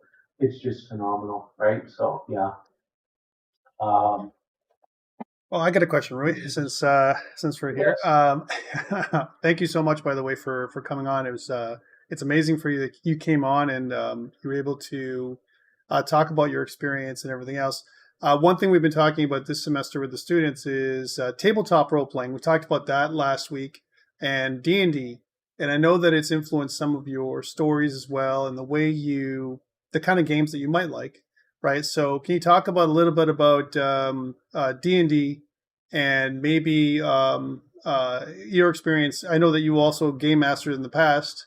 Can you talk a little bit about that and how story is important for you when you produce a campaign or when you create a kind of a narrative? Okay, sure. Well, so D&D, basically since grade 9, and so I guess for Tom, for you, it was like grade 7. And it excited me, but it's really interesting.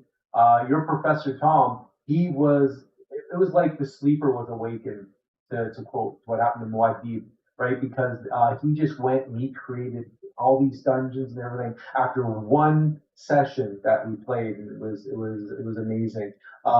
Because I mean, as TSR used to call products of your imagination, right? From there, we went on. We played a lot, and in the beginning, I was the game master for quite a bit. Then Tom would do it as well, and then I actually got to get paid to do it because I would get an honorarium from the public library, and I would go and play there. And that's actually how I met someone else that's going to be doing the presentation, Daryl Wilson. It was at that public library when I was a dungeon master. So really fascinating about all of that. I think one of the best things that D&D has done for me is world building, because you come up with these new views, you come up with these worlds, you come up with these concepts. Um, and the stories and the journeys and the adventures and such. And now I'm in a company where world building, well, that's door 4, right? Go in there, that's where world building is. You've got your world director, your world building director, and it's serious business, and it's these big things. And I always get to, there's always a hard time crossing the Rubicon of one department going over to another to convince them of your abilities. But a lot of the people that are at Ubisoft now, they're all playing D&D. They're all role playing. They all have their versions of D&D and such. And these world builders are the same. They see the quality that comes out of role playing games, and those weekends and sleepless nights playing these games and having this imagination and getting to experience what works, what doesn't work, what's neat, what isn't neat, what's exciting, what isn't, what's believable, what isn't.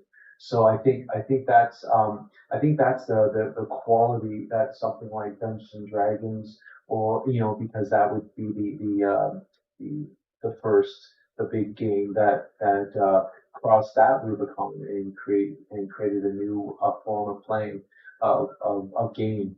And yeah, that is a massive piece when it comes to how. So we used to call them modules, right? And so modules are basically your adventure, right?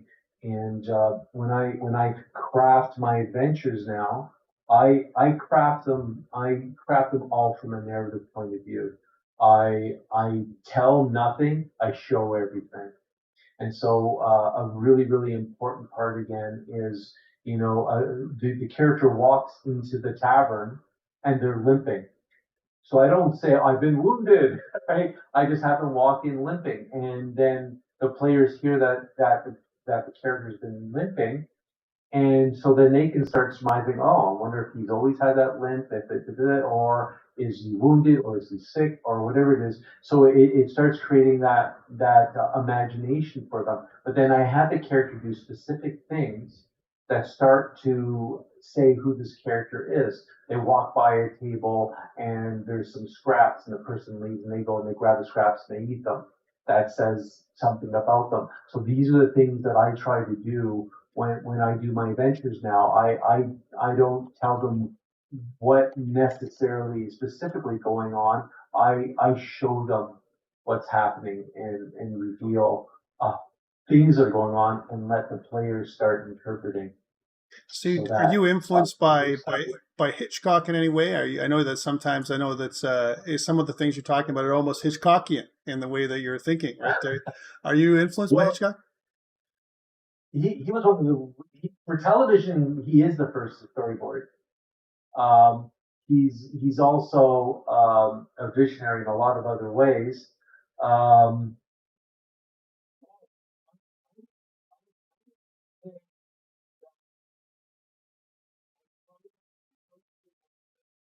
So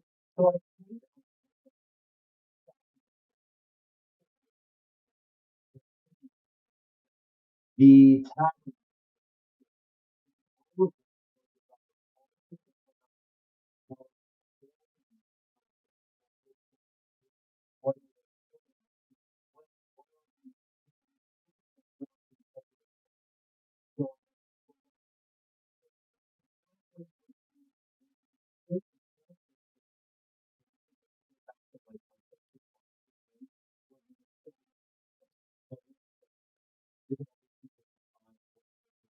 do they have bad habits? And you go through the whole thing. And what's wonderful about doing that character sketch is what you do for your character.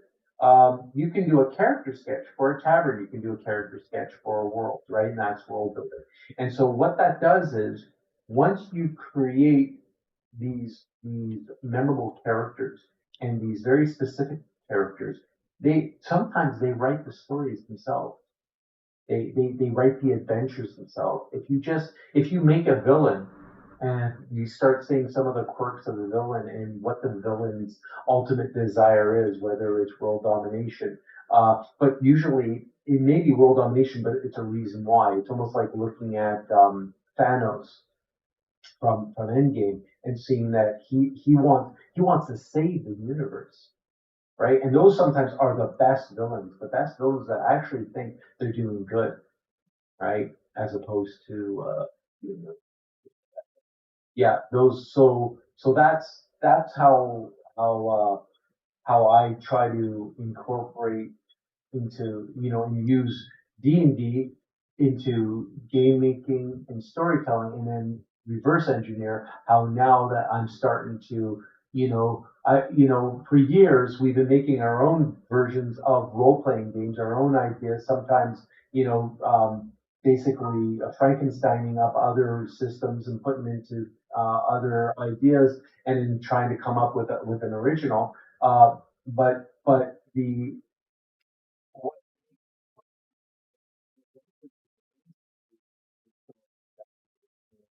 and that your players can have fun uh, as well. So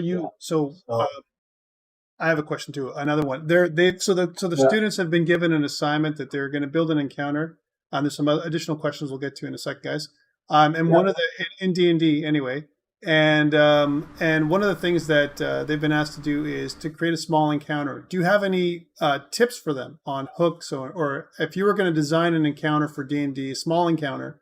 Do you have any tips for the students that how they should do it?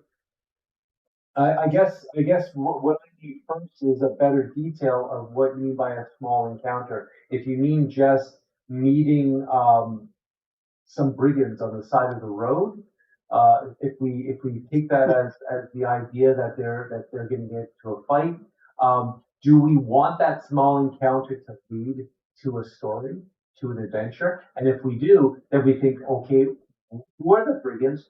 What like so now again, I would make a character sketch of those brigands. I would give them a name. I would say, why are they brigands? Are they the Robin Hood type of brigands, or are they just the selfish, outlaws that probably, were parentless when they were young, and they got into this profession, and they have a fort somewhere, and they're coming up in strength, and they just stumbled upon a horde, and this horde has given them better weapons and has given them better armor and a little bit of wealth, and so now they're using that to up their game. So is this going on? And what else is in this horde? Is there a secret? Is there a door that they can't figure out? And so if this is happening, these brigands in this encounter, it may come up where they'll say, "Oh, you're a wizard. Wait a second," and maybe they'll try, so that's the whole idea here, is that they could then, they could maybe win, but instead of capturing you guys just for capturing sake, they're capturing you to bring you back to do what happened to Iron Man, where Iron Man had to make a special Jericho weapon, right? So, and then of course instead he makes the suit. So if the players actually get captured by these brigands, right? So they don't get killed, they get brought back, and the players think, "Oh no, now we're incarcerated," and they're brought into those rooms like, "Okay, figure out the store." And then the next thing you know, it's almost like you get thrown into that adventure. So it's about the backstory, trying to figure out a backstory for them, and that will make that'll also help the dungeon master, because it's for Dungeons and Dragons. So the dungeon master on what they're going to say. It's like, "Yes, well, we're the up and coming brigands of the north. You have no chance against us. Just surrender now." Right? And it's about surrender. So they're not even saying surrender your wealth. They're just saying surrender. And so, the fight happened, whatever. So it's just, again, right, everything that is what's their motivating factor up to that moment is going to already have things happen. So if a player decides to throw out something like, "Yeah, well, you just want to throw us, like, you don't want our money? What is this?" And it's like, "We got better plans for you," right? And then they go for the attack. He goes, "No, surrender!" So, but because their backstory, what they're about, but you're not saying like, "Hey, we're the brigands. We just found this. We found this horde, and we're using it against you because it's a door." So they're not going to do that, right? That's what I mean about the tell it as opposed to the show it. So the show it is just what brigands, and they're well armed. This is kind of weird, right? And this is something that the dungeon master can impart onto the players, right? They all have like shiny swords. It looks like one of them might be magical. It looks like this one is finely crafted. This guy's got, where the heck, why are they even brigands? They're better armed than the city guard, things of this nature. So you're just giving this wonderful introduction to them because you know what their story's about. You don't tell the players what their story's about, but you do eventually reveal it to them, and then you see what's going on.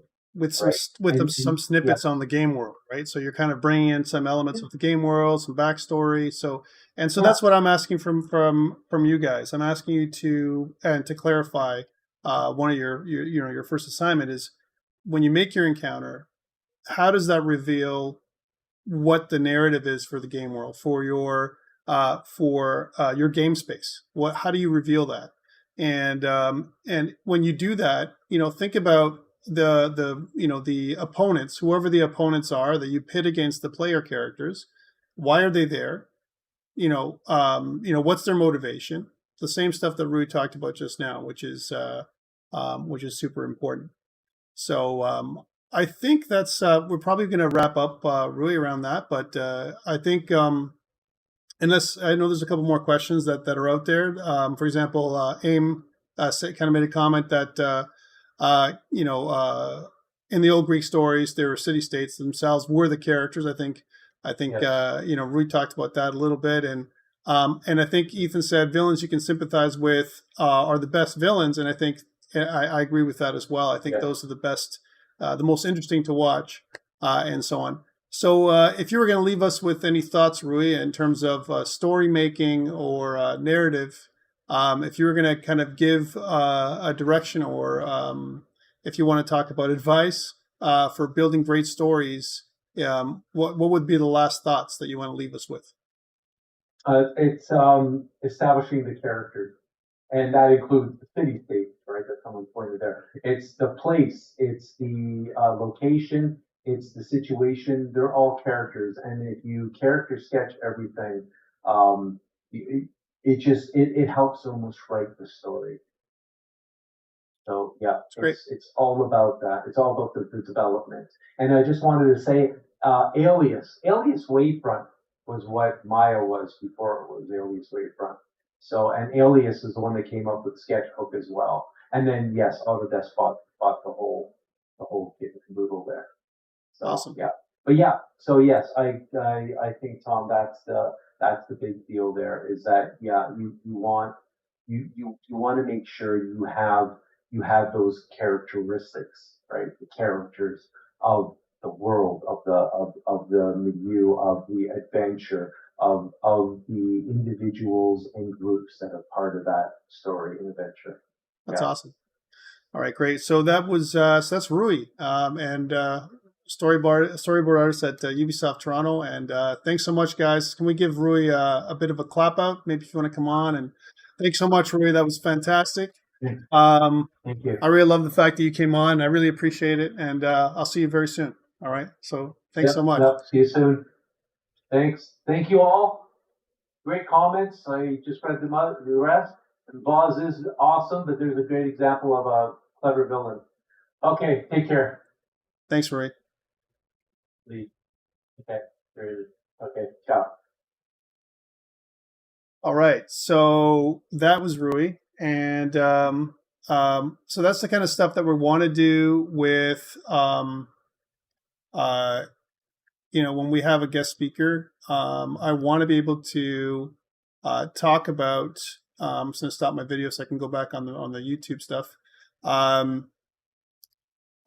want the guest speaker to talk about some of the same things that we're talking about here together, and actually led right into it. I think we started talking about narrative, and then we got into story and why why he did the things that he did, his motivations behind the reason why he does the stuff he does, and how he's a cinematic board artist, but the whole essence of what he does is story, right? And how that influences everything from his design work to what Ubisoft does, to even his off time and those kind of things. And I think I can't stress enough the importance of putting a story or a backstory into any game that you make. It doesn't matter how small.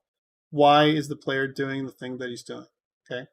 So what I want to do quickly now is I want to finish off some of the things that I've put up here, so you have everything you need for your midterm exam and so on. And then I normally would take a break, but I think we're at 8:40 right now, and I'd like to try and talk about your in-class exercise number 1, which is going to be due this this Friday and so on, or this Sunday.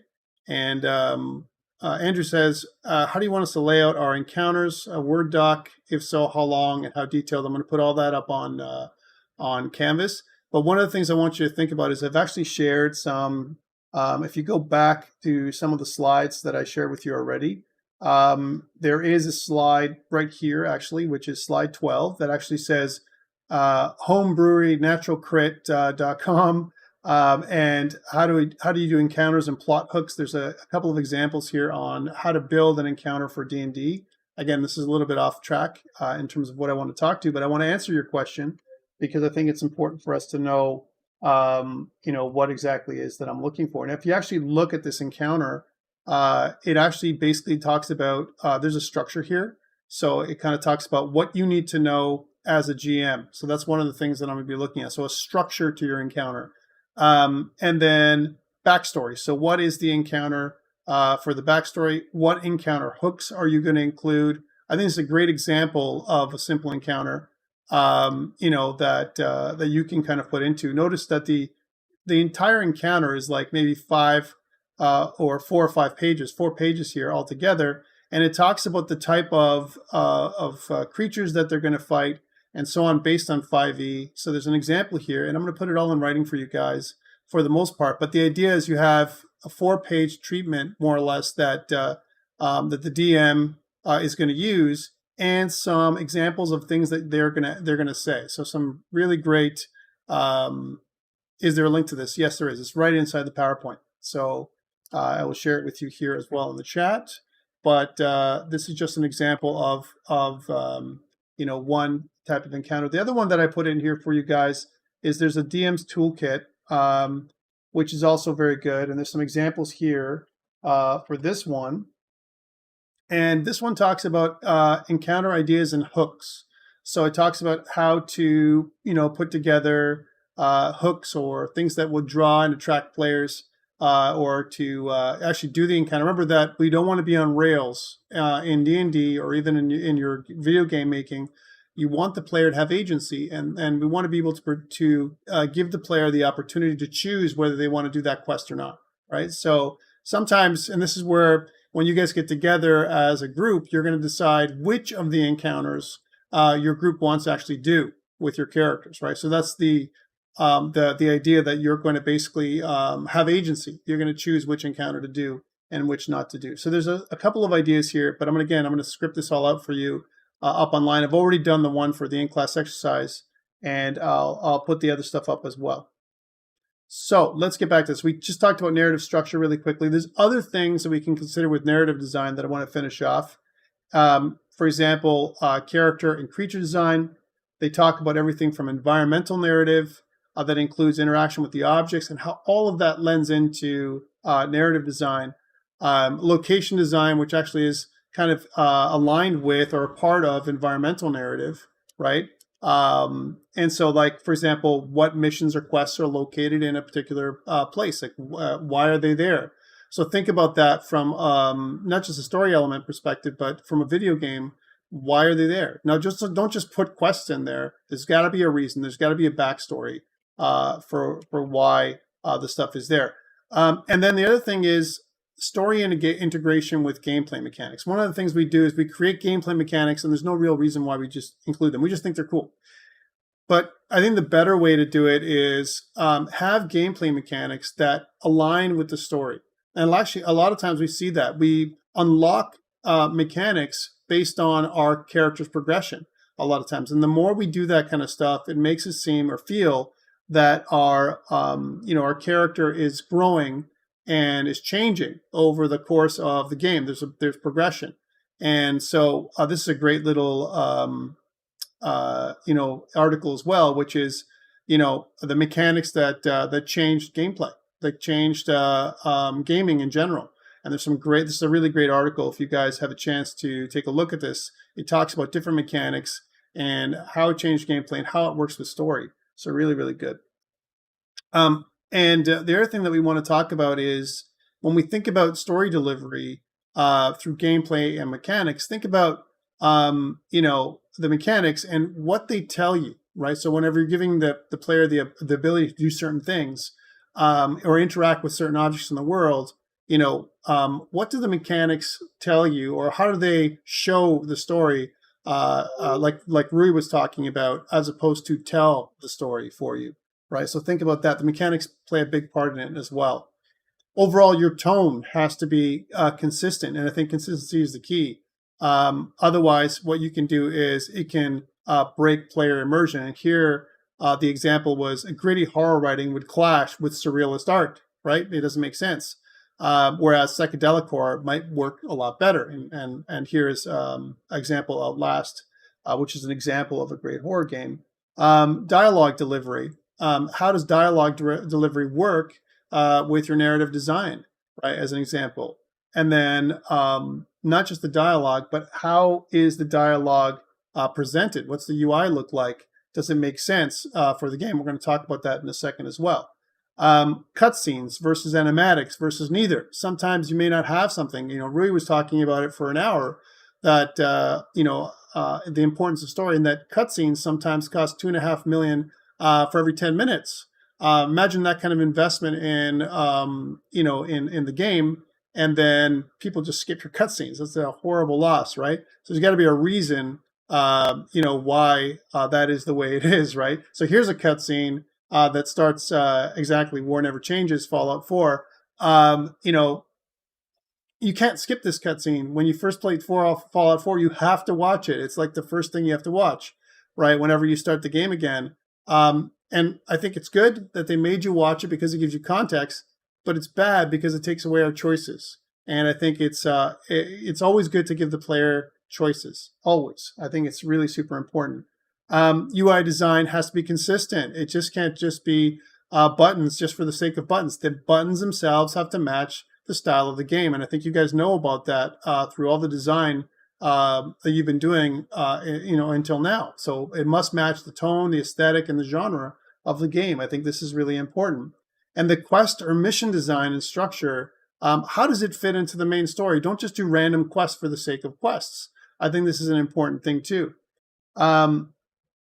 And final things when it comes to narrative design is sound design. I think one of the things we can't really discount or forget about sound. I think that's the most important. One of the cues that we get or feedback that the player gets is how sound effects make the world more immersive than even the graphics themselves.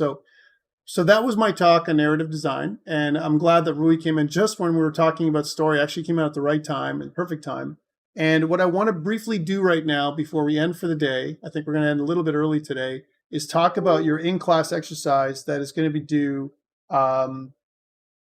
this week. So let's talk about that a little bit. If you go up on Canvas, and if you go to in-class exercise 1, if you go to assignments, and if you go to in-class exercise 1, then one thing it asks you to do is for this in-class exercise, you will create a microblog. And again, you guys have done this. Some of you guys have done this for me from before, from previous classes. Some of you haven't. If it's the first time you've had me as a prof, and you're going to discuss narrative design in one of your favorite games and how it made the game more engaging, how it attracted you and kept you playing. Choose a game that you feel has strong narrative elements. So don't just choose random game that doesn't, as an example, and that you feel uses narrative design. Even if you don't know exactly that it does, if you feel that it's using story elements and it's a very strong story kind of centered game, especially character centric, then that's the kind of game that I want you to review. Talk about it as the game that you choose should provide good player agency. So in other words, the ability for them to explore the world, choose quests, that kind of stuff. Think about the game that really does it for you, that makes you happy to play it, that you would promote or talk about. Discuss why you think story delivery was really done well and how it engaged and immersed the player. All right, so I want you to talk about that. Discuss how the cutscenes, if any, as an example, were used to promote storytelling in the game. So if that's something that that you want to talk about, what type of narrative structure does the game use? Does it an open narrative structure, an episodic narrative structure? Is it linear? What kind of narrative structure does it use? As an example, and overall discuss how the game story and narrative design attracted you to play the game in the first place, and how or why is it keeping you playing. And then please keep the microblog between 250 to 500 words. I don't want something big. You can use screenshots and animated GIFs to help you out. But the idea here is that you're reflecting on some of the things you've heard today from Rui and some of the stuff in the lecture. And so this is, again, training you for some of the same kinds of questions that I may include in the midterm test. And that's why I'm getting you to practice writing this stuff out. Okay, again, it should be in PDF format. And I've made it due, again, this Friday at midnight. Okay, so I know that it's in line with, and again, we didn't plan it this way, but your in-lab exercise also due this Friday. And you get a lot of stuff due this week. But, again, you can write whatever you like, whatever inspires you, to write, and keep it short, tight, check your grammar, check your spelling, and all those kind of stuff, because I'm going to be marking you on your creativity, on how it relates to narrative design. So take a look at some of those things that I wrote in the PowerPoint today and I shared with you guys, and the stuff that you heard from Rui and about backstory and the importance of story in general, and try and bring those elements into your writing when it comes to talking about those kind of things. And I don't want it to be a novel, all right? Although, Robson, I would love to hear your thoughts on Metal Gear Solid. I want you to think about, how you can keep it succinct and to the point. Try and put it down in your mind to around, again, between 250 and 500 words max, if you can do that, and then make it interesting, an interesting read. And I think you'll get top marks for it. It's worth 2.5% of your final grade, and again, it's due Friday. Questions around in-class exercise 1. That's due this Friday. All right. That's awesome, guys. So I'm hoping that you enjoyed today's session. Again, the idea with this one was, and whenever we go back to our plan, I always want to think about what I would have liked if I was taking, social and multiplayer game design. What are the important things that I'd like to, learn about? And I think we covered it. We covered, a little bit of procedural storytelling. One of the things that, and I got to talk about this a little bit, I didn't put it in the PowerPoint that I want to talk about briefly is, the idea of player agency, procedural storytelling and tabletop role-playing games arises from player agency. All right. And what I mean by that is, think about this, take this away, that when you write a story or when you make a game, the more capabilities or options you give the player, the happier the player is going to be, the more fun that they're going to have, at the end of the day. It's very difficult. I think it's a difficult, lofty goal to be able for the player to be able to do anything they want to do. But in Dungeons and Dragons, and this is when you play Dungeons and Dragons, you'll see the difference between, hopefully, depending on who your GM is, between something that's been planned, an encounter that's been planned, and you expect the players to do kind of ABC and with the encounter, but actually they surprise you and they do something that you didn't expect. A lot of times, what we would do is we would give Stump the Judge experience points, or in other games, other kinds of awards, because they would kind of outthink you. You made this really cool idea, and they were able to defeat the encounter, sometimes without a fight, sometimes with doing something you didn't expect. That's player agency, and that's also procedural storytelling. What if they try and go into a place where you haven't developed? You developed the market square, but you didn't develop the arena. You say that there's arena in the city, but you haven't done that yet. Are you going to say, well, I haven't done that yet, guys, so you can't really go to the arena? Are you going to do that? Or are you going to say, no, okay, fine, you go to the arena, you have an idea, you've kind of written some stuff down about what the arena is about, and you're going to just go with it. And I think that's the best kind of storytelling. Sometimes the most, or putting together a random encounter, so to speak, where a person is going to wander, a character is going to wander into a part of town that you haven't really developed, and you're going to create a random encounter that they're going to have. And sometimes those are the most fun, as long as it stays within the game world and the context that you've developed. So those are the thoughts I want to leave you with today. I'm glad that some of you enjoyed it. That's great. And one thing I want to also ask before you guys go, for the people that are non-GDW students, I think there's like one, hopefully you're still around. Please stick around. I'd like to talk to you before we go for the day. I think we still got time for that. Otherwise, that's it for today, guys. Thank you so much. I will put more details on your encounter, but keep in mind the things that I talked about today. Hopefully you had a good time. Any questions before we go for the day? Any thoughts? I'm going to stop the YouTube stream right now. It's been a long one, but thank you so much for coming out, guys.